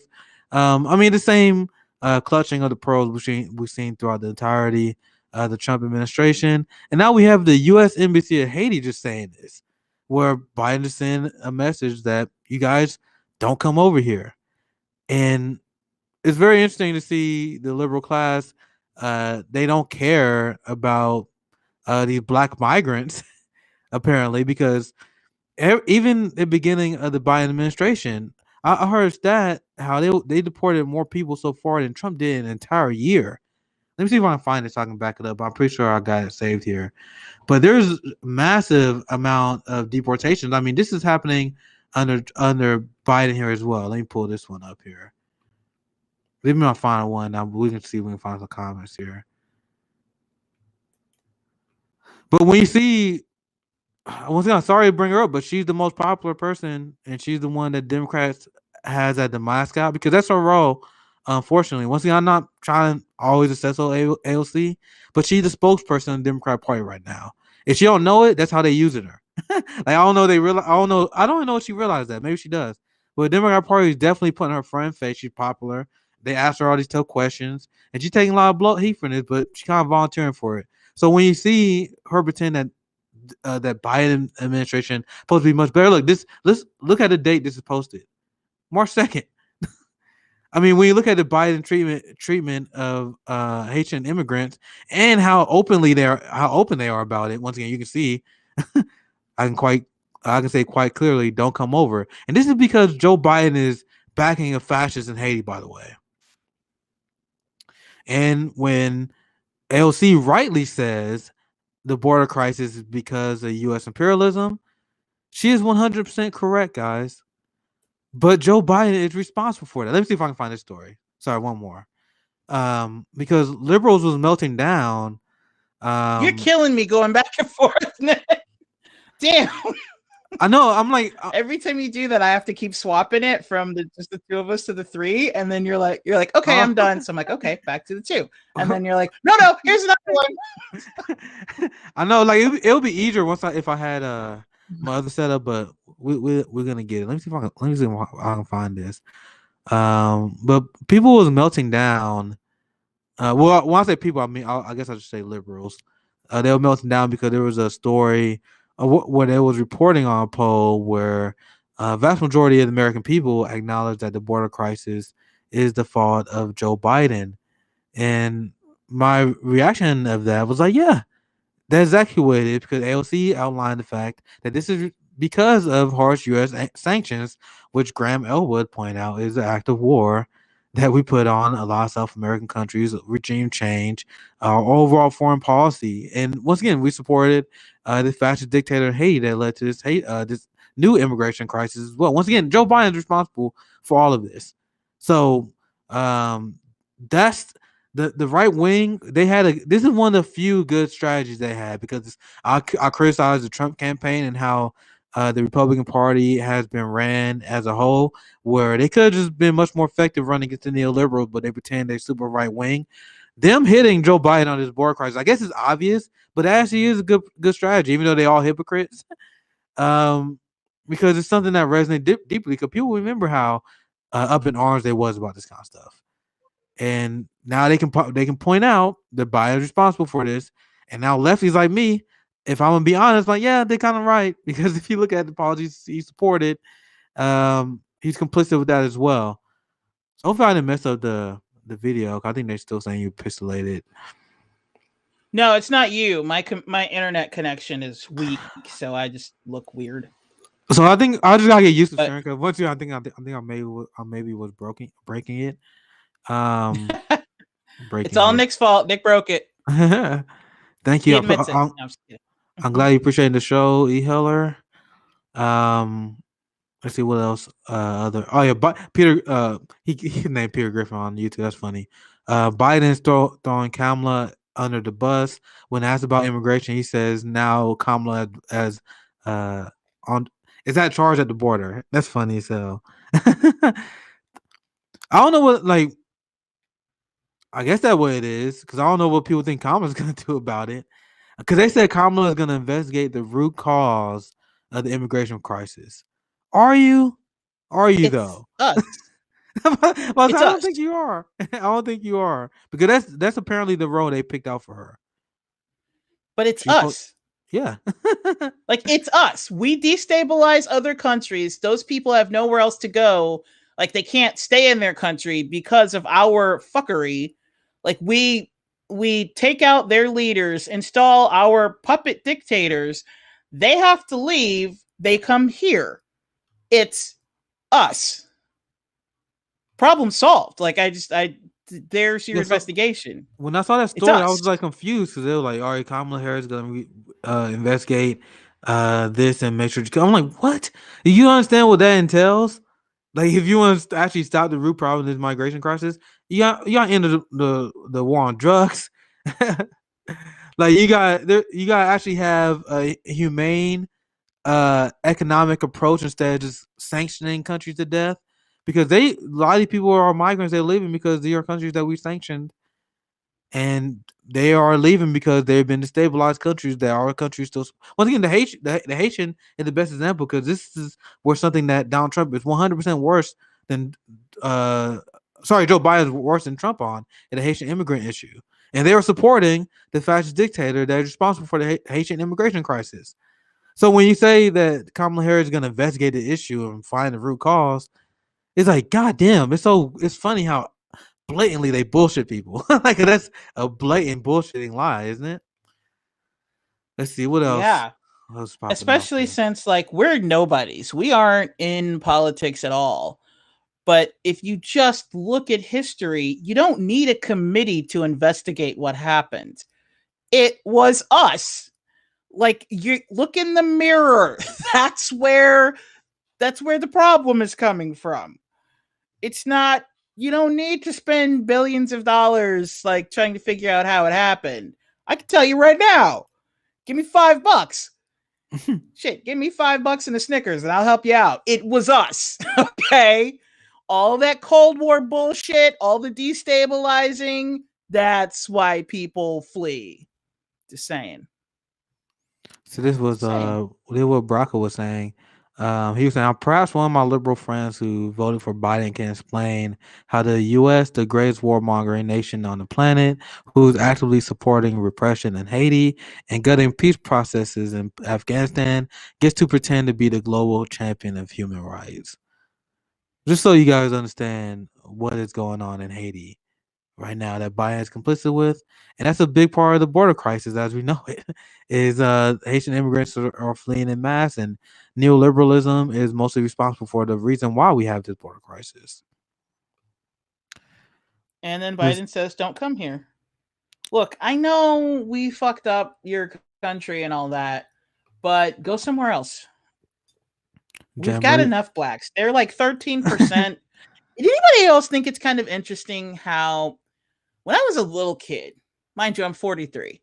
So when I was like 4 or 5 years old, my dad said that we're 12% of the population. 40 years later, we're 13% of the population. Everybody else's numbers have gone up or down or whatever. We've stayed within 1% in 40 years. That's a little weird. It's just me. Not a little weird. Yep. And this is why I feel like people need to hear from Black leftists, because even the people that are allowed to share their stories in mainstream media, these are the Black bourgeoisie. These are the people that are taken care of, so they can pretend that capitalism and everything is amazing. Meanwhile, if you look at income, racial inequality, it's worse right now than it was at the height of the civil rights era. I mean, if you look at healthcare disparities, it's way worse. With the African American community, we suffer the most from medical debt. I actually saw this story. I was way.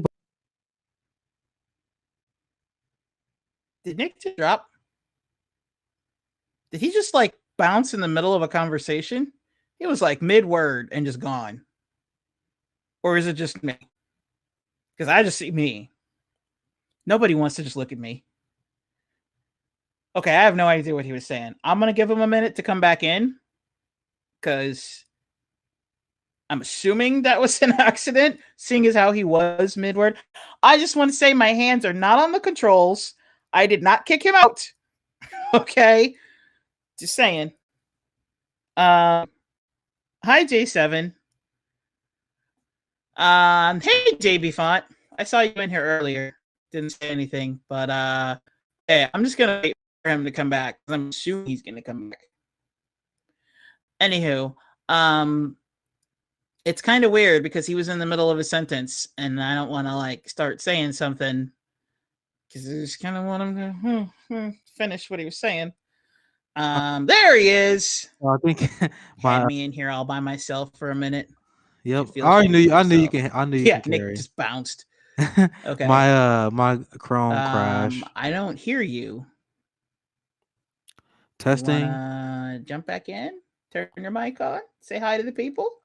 You Because guys all can't they're hear getting me. is this pixelated monstrosity. So okay, so we can see you. I want to see if We're you not guys can hear me. hearing anything. Chat. You missed Let me it. know. Work sucks. You know what? We're going to post it on YouTube so you can come back and check it out later. So I Okay. want to see. Can anyone hear me? Let's see if Nick wants to talk to us. Megan said he's back. Thus ends the Jackie show. All right, if you don't start talking, I'm just start bullshitting. I'm start talking about Falcon and the Winter Soldier because that's something I'm into right now. Which, by the way, that is a political show, so I have a right to talk about it. It's both Marvel and it's politics, and it deals with racial relations. You can hear both of us. How come I can't hear him? Okay, maybe I'm the one who's fucked up. You hear both of them. You hear both of us. Okay, sweet. So you guys can hear both of us, but we can't hear each other. I can hear Jackie. Let me put a comment in the chat here. Awesome. Let's see how this is going to work. Let's just.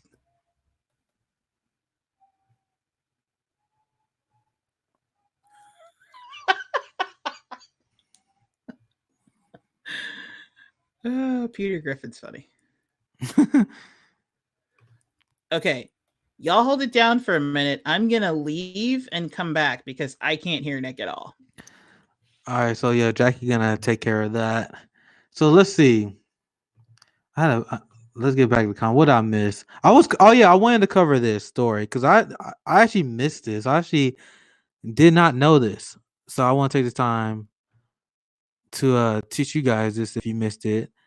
I covered an article about why Medicare for All is the most important policy program for African Americans. Not only because quality of life, we have the worst healthcare outcomes, and we face a lot of racial discrimination. So I literally saw this today, and I admit this study is a year old, but I did not know this before. I think this is pretty relevant. Let me see if I can find. You son of a bitch. I leave and you just keep going like I'm not even there. I had the grace enough to stop because you were gone. I see how you are. Hashtag cancel Nick. It had to happen. You knew it was going to come. Yeah, I knew. I'm trying to get this to work. Here we go. Let me present this. It'd be lucky all you guys that are watching Fred Hampton Leftists that usually don't watch my stream. This is usually what happens. I get canceled by Jackie because I usually do something wrong. All right, black newborns more likely. You guys should be able to see this now. Hopefully, black newborns more likely die when looked after by white doctors. So, yeah, there's a ton of class consciousness that need to happen here, but race is a big thing too. Let's dive in. I wanted to kind of go through this with us together. I saw someone retweet the story today, and I'm like, I did not know this. Very interesting. So the mortality rate of black newborn in the hospital shrunk by between 39% and 58% when black physicians took charge. So it is 58%, and it drops to 39% when you have someone who's a black physician. That's a giant gap, right? Which laid bare how shocking the racial disparities in human health can be affect. And I hear this from a lot of black women because they go through it a lot, especially when it comes to the entire infant mortality and a lot of healthcare issues that they go through. There is a lot of racial bias and kind of almost in a way where people in the medical industry feel like black people always lying when they say they need more pain pills, or whenever they tell the doctor like they're in pain, they don't listen to them. That kind of stuff I hear all the time. See, I covered this in my healthcare article, the difference between child mortality between black children and white children. I want to see what this link here says here. U.S. infant mortality rates decline, but black infants still more twice. Yep. See, I knew that part. Um, I wonder if it declined for the black community as well. I doubt it. Do you know, Jackie? Because I know they're saying it I don't. declined, but it's still saying that it's still really high for black people. So it'll be really messed up if it's dropping for everyone, but it's still going up for us. But I'm not sure that what they're saying. Let's see what they're saying here. Well, I mean, I'm sure. See, I wasn't even thinking about it from like a medical perspective. I was just thinking about it from the perspective of like, look at the people in Flint Yeah, who, that too. when your water is contaminated, when you don't have access to clean water, to clean air, to healthy food, and let's not even get into the fact that our soil is contaminated. When that's where, when your environment is tainted, you can't thrive. So it's going to affect your infant mortality rates. That's what I was thinking. I wasn't even Yeah, thinking about the medical part. But it's there all those. apparently there's just like a system that like the entire system comes together to just make sure we stay right around 12%. Yeah, we're fucked because I want to get the story with Graham, but maybe I'll definitely want to talk about this with Lee next week because I still Did haven't seen a nope, lot of people. Lee is not next week. When's that? Wednesday? You said that before. No, next week is Pat the Burner. Okay, Wednesday. Oh no, The we week talk about it after. later. Okay, Hopefully. week after. That will happen when I try to memorize the schedule. But I gotta talk about it with someone. Damn it, that's the point I'm getting to because I covered it on my show. I still haven't seen it covered a lot. Where the military was caught poisoning the African American community. I mean, they poison a lot of communities, but if you actually look in the article when they was giving examples, all black, all black. So I'm sure I'm saying that because I advocate for my community. So I'm sure a lot of people was poisoned, but Well, I even mean, in the so the article they truth point is out there was black they people. go after what they do is the reason why like the environment is shittier in black neighborhoods. It has to do a lot with things like redlining, like where black people can live for the most part, which is why you have like majority communities in majority black communities in certain areas, like they're usually on the east. And for example, like where things are put, where corporations decide to put their businesses, where prisons are built, where dumping facilities are. That's all by design. It's like we can do it on these communities, but it'll never touch these communities.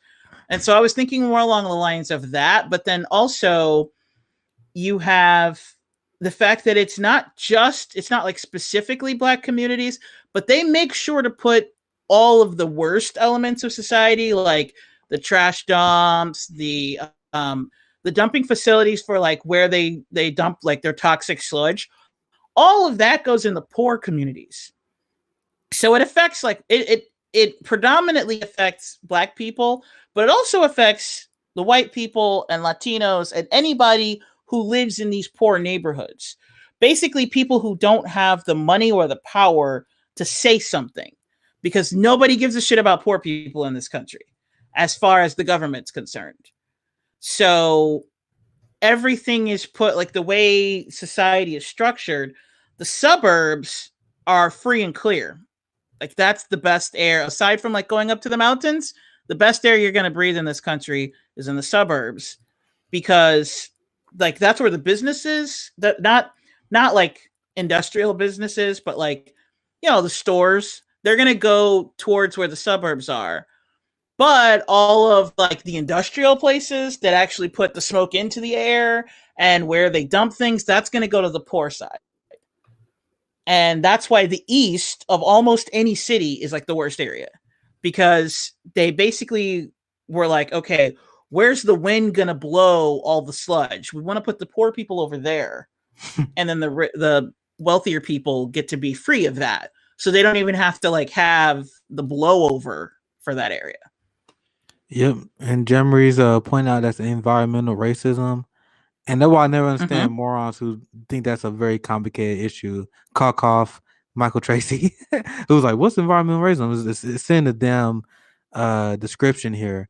So this is the kind of stuff that we have to face. And I also want to add to this point as well. 'Cause I also think another reason why disenfranchised communities are targeted. It's the same reason why we are targeted for civil asset forfeiture as well. because they know we don't have the legal power to challenge it. So if you had the U.S. military, you had giant corporations that had bad pipes or who poisoned the water and the Hamptons or or any high income, largely white area, they will lawyer the fuck up and they will sue the shit out of the government. That's the same reason why poor people in disenfranchised communities are targeted by civil asset forfeiture. Because when I was doing my research looking into the police state, you have a lot of people who challenge civil asset forfeiture, and a lot of people actually win their legal challenges against that. But they rely on the poor people they challenge not to have the funds to challenge them legally or not know the proper way to do it. So they drag them out to the point where the amount of money that you got back from civil asset forfeiture is not really worth it after once you spend a ton of money on legal fees. And this is how they get away with a lot of stuff. And this is what corporations they actively consider this. Like, all right, I think we can get away with this community. They're not gonna They have don't any even way to legally need challenge to it. get lawyers though. The actual wealthy, not like just regular rich people, but like actual wealthy, they don't need lawyers because they're friends with these people. Like again, this is where they live. This is where the people who are doing this, they're not going to pollute their own environment. And on top of that, or at least they're not going to allow the pollution to enter into their own environment. On top of that, if it does, they'll just have like 15 Karens come up to them and be like, you better change this. That's worse than a lawyer. So they would never do that. So they don't even like, it's not even about legal fees. They would just have like a bunch of like wealthy Karens being like, my kid, like when his organic juice box hit the floor, there was like dirt on the ground. Like, you better change this. Yeah, I was being as stereotypical as I could think. Which is really weird because like I for several years only ate organic food. It's true. Sadly, it was like the healthiest I've ever been. I only drank filtered water. I only ate organic food. Yeah, I slept really well. So basically, I'm talking about my neighbors. No, I'm just kidding. Yeah. I want to see what else. I saw this earlier. Let me see if I can find it. Actually, now thinking about it, I'm at this point. I can cover some stories that kind of caught my eye. We can address any other questions that you guys have. I saw this Clarence Thomas. I brought the Supreme Court to Graham Elwood earlier today, and I remember someone got mad at me or RJ when we were discussing this because they're like, "Oh, are you praising the right wing justice?" I'm like, "No, I'm just reporting on what's happening." And then I come to conclusions, and my conclusion I'm making is these extreme right wing judges that the Democratic Party always fearmonger about, and this is why I never allowed them to fearmonger me on SCOTUS because my statement was I don't trust Joe Biden with a Supreme Court pick anyway. I don't trust them either. The logic is, you see, these people, they're actually taking better positions on these issues than the Democratic Party and the Democratic media elites. The reason I say that, let me get my present set up on here. Because he actually came out with a statement, and he came out with this, and the shit list melted down. And to be fair, I hate that this story is being centered around Donald Trump. Because obviously he's the big name because he was banned on Twitter. And now everyone's like, okay, now this is even Bernie Sanders came out recently. Like, I don't think that anyone who actually can think long term can understand why this is a big deal. And also kind of highlights the issue I have earlier. You have these giant institutions that prompted by capitalism who benefit from the forces of oppression.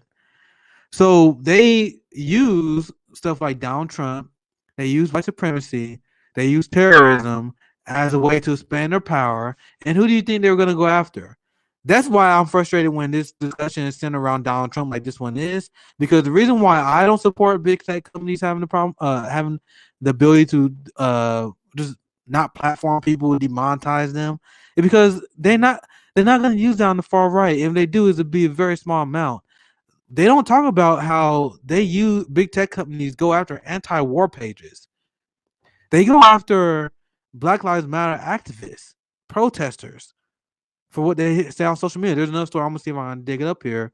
and how law enforcement they using big tech and social media to arrest protesters.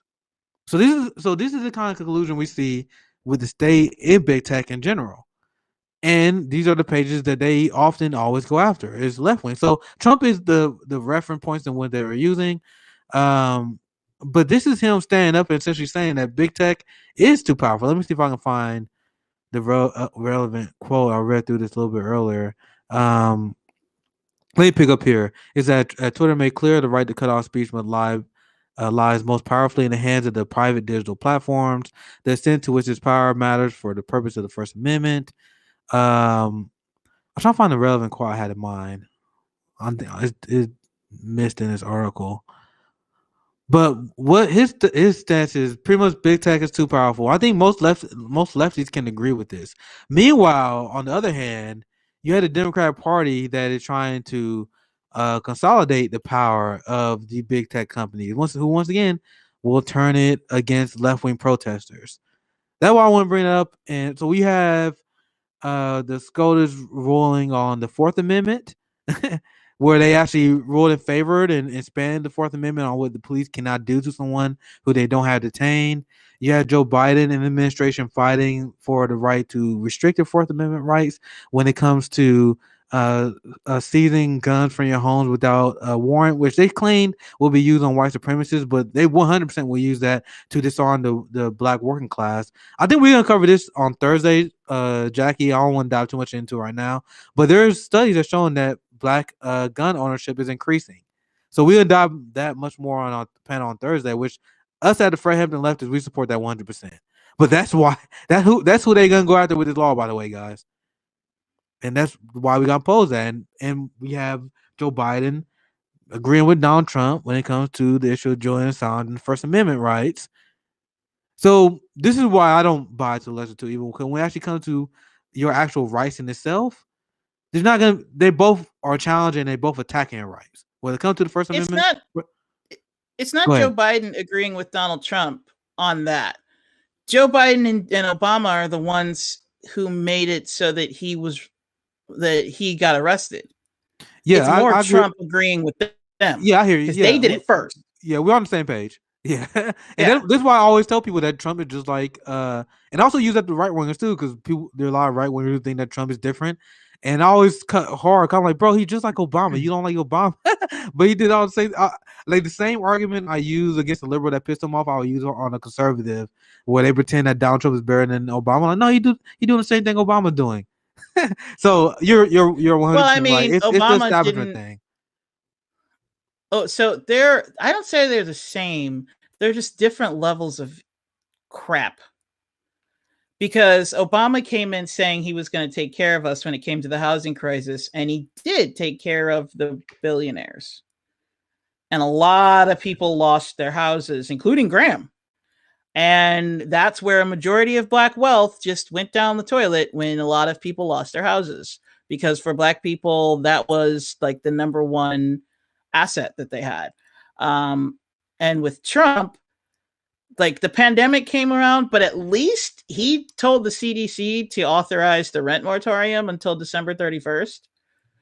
Whereas Obama could have put restrictions when he decided to bail out all these companies, but he didn't. Which is where, like, remember the bubble that Graham was talking about? That started immediately in 2008, because as soon as they bailed them out, there were no restrictions put on them. So they just did it all over again. And people talk about like people say that if there was like free range capitalism, it would be worse. If there was free range capitalism, but without having the government step in when you fuck up, all those banks and insurance companies would have gone out. They would have all gone bankrupt. So there's no such thing as too big to fail if you just let it go and you don't let the government step in. The problem is the government stepped in. I personally don't think the government should have stepped in. Or if they step in with 1,000 regulations and go, you can't do this, you can't do this, you can't do this, you can't do this, and now you have to do this. But they did none of that. They were just like, oh, here's money. We're going to take it from the taxpayers, and they're just out on the street. Yeah, I don't like that. I hear what you're saying. There's a lot of different theories on how they can handle that. Yeah, there's a lot of Yeah. different theories on how they can handle that, but I'm of the belief I love to talk to the other leftists as well. I mean, I feel like the second you bail out giant corporations, save jobs, to make sure the material conditions of the working class is taken care of, there should be no bailouts without nationalization. Period. Amen. That's where I stand. There's some people that say no bailouts. Period. I think I may disagree with you slightly because uh if there's a lot of people whose jobs are on the line, who their quality of life is important, which not the Wall Street bailouts. Like if you look at the COVID bailouts, that's not that. It's literally just lobbyists being rich. But if there's actually communities that their quality of life be impacted, yeah, we can give bailouts, but I think there should be no bailouts without nationalization. The second you get bailout, that shit is ours. Worker co-ops, whatever, that kind of stuff. What do you think on that, Jackie? Because I think about it a lot, but I think that's a reasonable leftist position, right? I don't disagree. Like I said, if you're going to bail them out, then you need to restrict the shit out of them. Yeah, If you're yeah. going to let it be a free market, then let it be a free market. Let that shit burn, because you know what Yeah. happens from the ashes? And understand, so a lot of people might be thinking like, "Oh, that's so horrible." What about, like you said, what about the people whose jobs? Okay, understand, my father worked for General Motors for 27 years. The auto industry was the other industry that they bailed out, and his retirement and his insurance is connected to that. So I like the insurance was raised on came from General Motors. So I'm not like I would have been affected. My father would have been affected. My whole family would have been affected. And I still say that you either let it burn, because what rises I from the agree. ashes, the corporations that are left, because here's what would have happened. The corporations that were left would have restricted themselves, and they would have put so many measures on it because they were like, that crashed the entire economy. The whole market went down. Okay, we can never do that again. So they would have policed themselves in the first place. In the second place, when you talk about the impact of the people who were impacted were still impacted. The people who would be impacted by those companies going out of business were impacted anyway, because as soon as those bailouts came, once the companies restructured, again, the people at the top got their bonuses. They still laid off people at the bottom, and the people who didn't get laid off got more work put on them. Yep. So they wouldn't have been affected much differently had the companies just completely gone out, because they would have at least gotten unemployment during that time, as opposed to effectively getting paid less for more work. So that's how I look at it. Like when you look at it on the individual level of like how the individual person was affected, they were still affected like shit. They were going to be affected like shit. But if instead of bailing out the corporations, you bailed out the people, that would have helped them. Yep.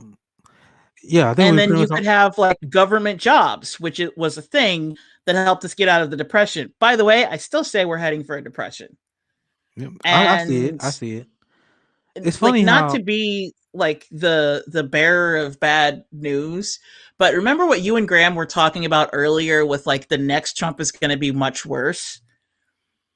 That's how I'm just, if you study history, not to be that person that brings Nazis into everything, that's literally how Hitler came to power.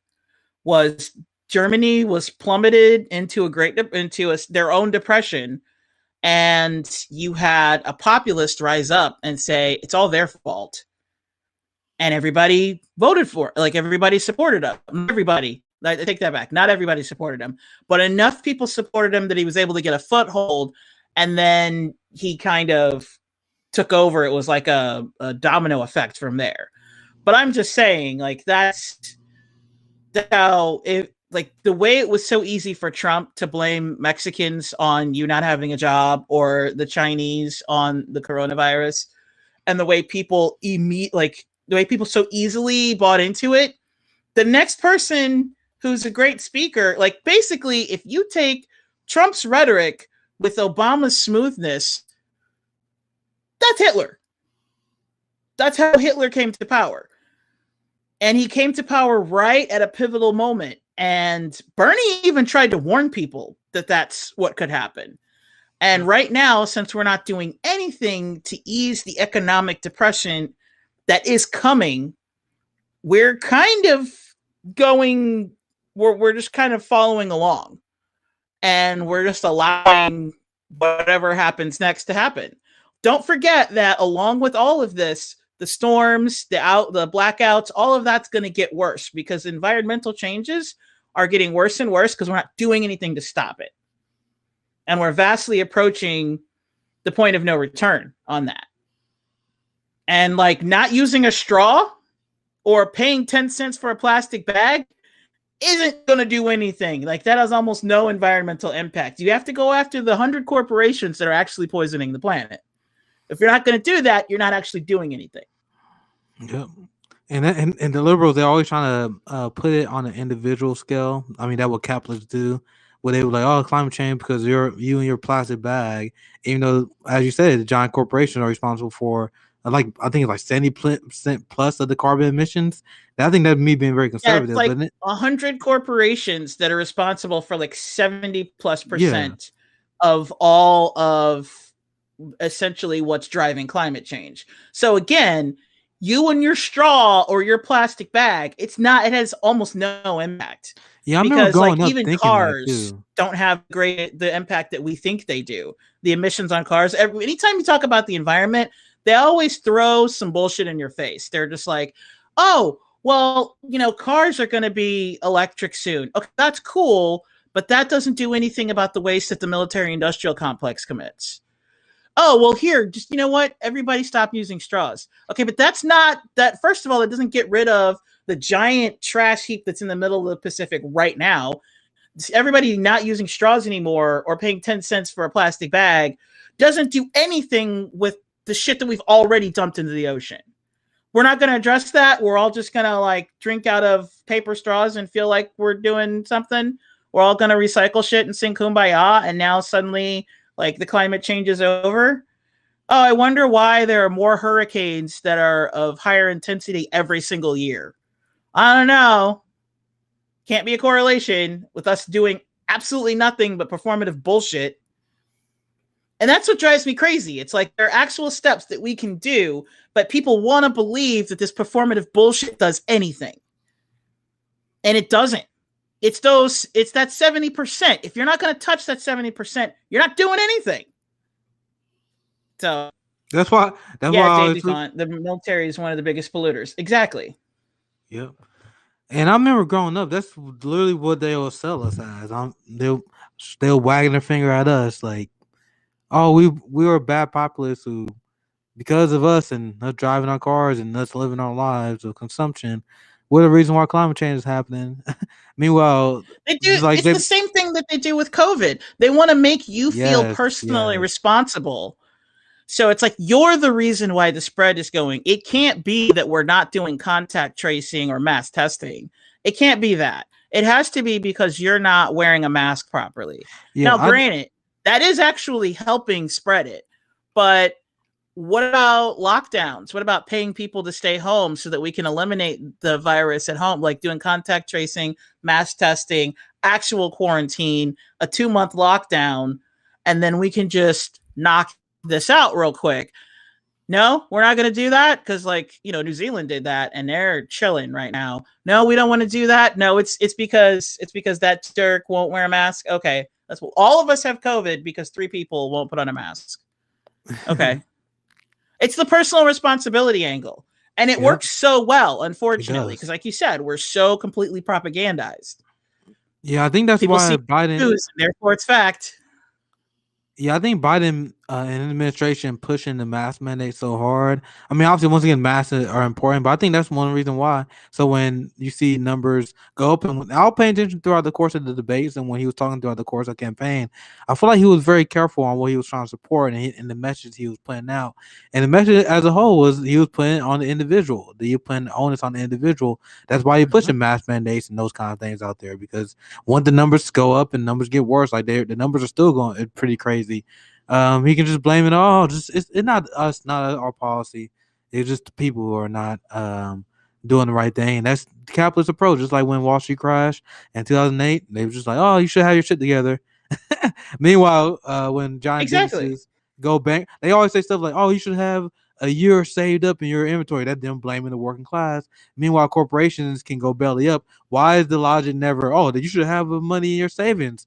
Corporations, like you see It's how it never worked that way. It always worked and against it's us. circular. Yep. It's circular logic if you think about it. You should have 6 months of savings, but we're not going to pay you a living wage. Okay, so then Exactly. how are people going to get the 6 months of savings? Oh, unemployment is only 60% of your total amount, but we don't want to give people an unemployment supplement during the pandemic. Okay, so then how are people supposed to pay their bills? Well, we're not going to give we're not going to give a rent moratorium. We're just going to make it so people can't get evicted right now, but all that rent is still due. But we're also not we don't want to supplement unemployment, and we're not going to pay people to stay at home because that's not democratic. We're not going to, like, people could be lazy. No, it's not about being lazy. It's about saving lives. People stay home so that we can get rid of the virus so that we can go back to life as normal. The thing that gets me is it's just like with the child. It's like if you had done it right the first time, you would have been enjoying yourself right now. We could have actually gotten over this. We That's why I never was getting really so had mad. a second wave because the first wave didn't end because we fucked it up so bad. Had Congress actually in March of last year, had they said, okay, here's the deal. We're going to pay everybody's salaries to stay home. So only the people who have to go to work have to go to work. And you know what? We're going to supplement their income because, hey, they're out there putting their lives on the line. If you have to leave your house, wear a mask. We're going to go on lockdown for a few months. We're going to do mass testing. We're going to do mass testing. We're going to do contact tracing. And if you're quarantined, we need you to stay actually quarantined. Had we done that for 2 months, 3 at the most, we would have, by the summer, we could have reopened completely and we wouldn't have had to have another stimulus or like 19 more stimulus. We could have just done the one and actually stayed home, actually done the contact tracing. It would have been cheaper. We would have reopened faster. You wouldn't have people now saying things like the virus is like tracing chips and stuff, which to me is insane because do you have a smartphone? Do you have a computer? Corporations already have everything on you that they could ever want. So they don't even need to put it in a virus, or in a vaccine. Just saying. But you wouldn't have even gotten that pushback had we actually done that during that 2 months, and afterwards everything could open back up.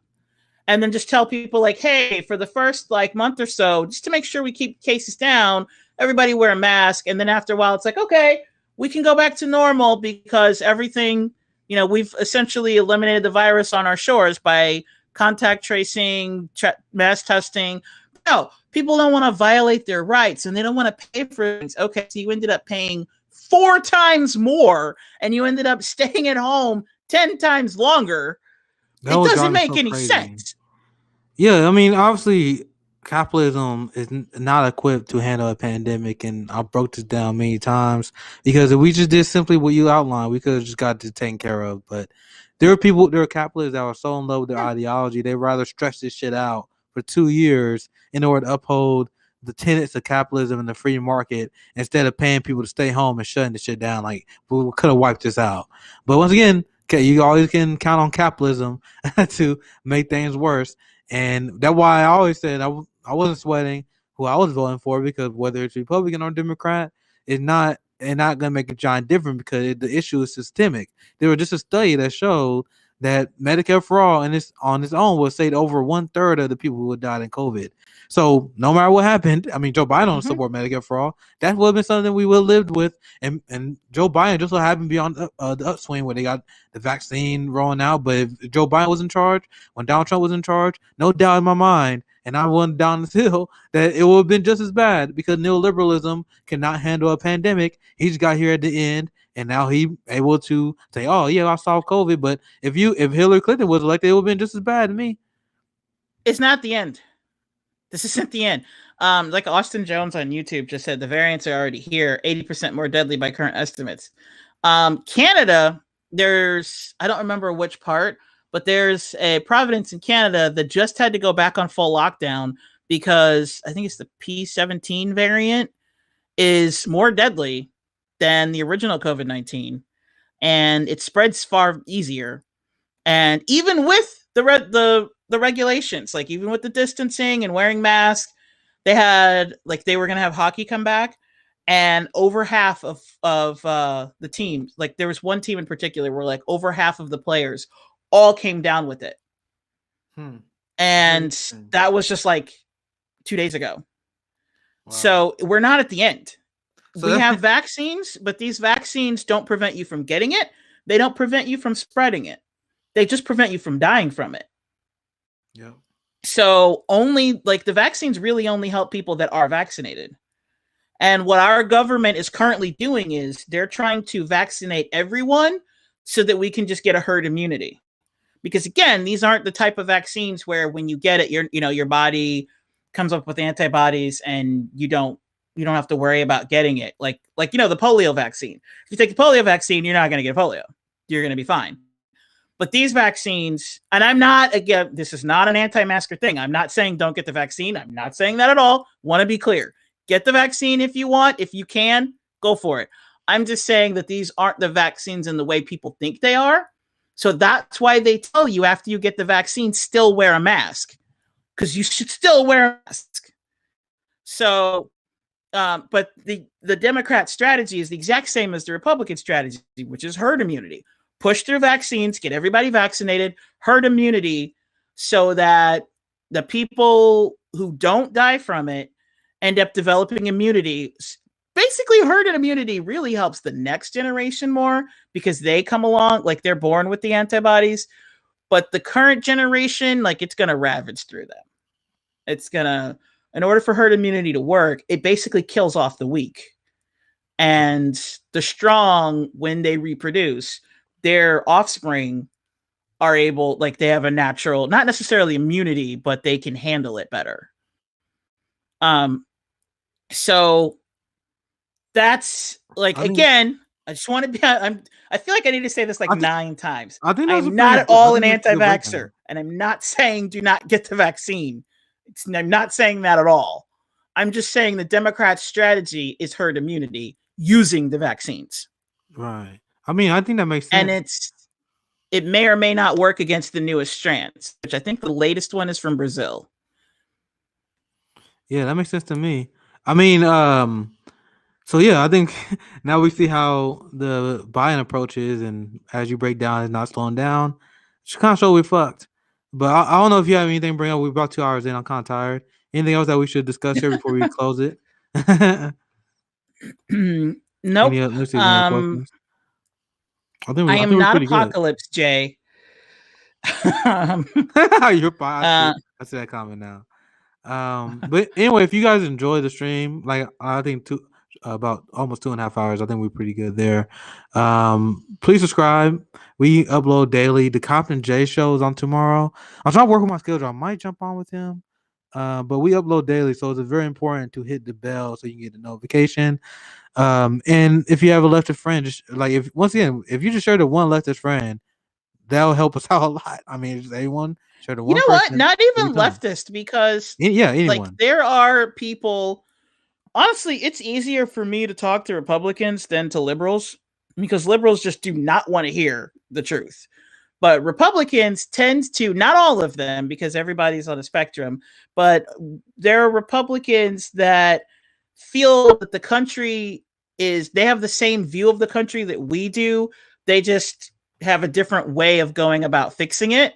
And if you can explain to them, like, hey, Medicare for all can save money, the fiscal conservatives will be like, okay, then let's do Medicare for all. So don't just send it to your leftist friends, send it to your right friends too, your rightist friends. I know that sounds so stupid, but send it to everybody, basically. Yeah, I can flip right wingers, and if anyone intellectually honest, I promise you, I explained before how I can outflank conservatives on using leftist principles like small government, calling out libertarians for not supporting defunded police, calling out their politicians for being fraud. I mean, I'm confident you have right wingers listen to my politics.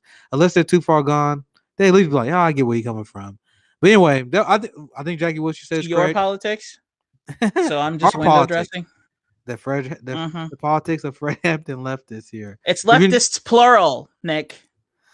You See, just have to be canceled at least twice per string, don't you? see, RJ was getting mad at me for getting the schedule, even though you guys posted all the fucking time. And now this.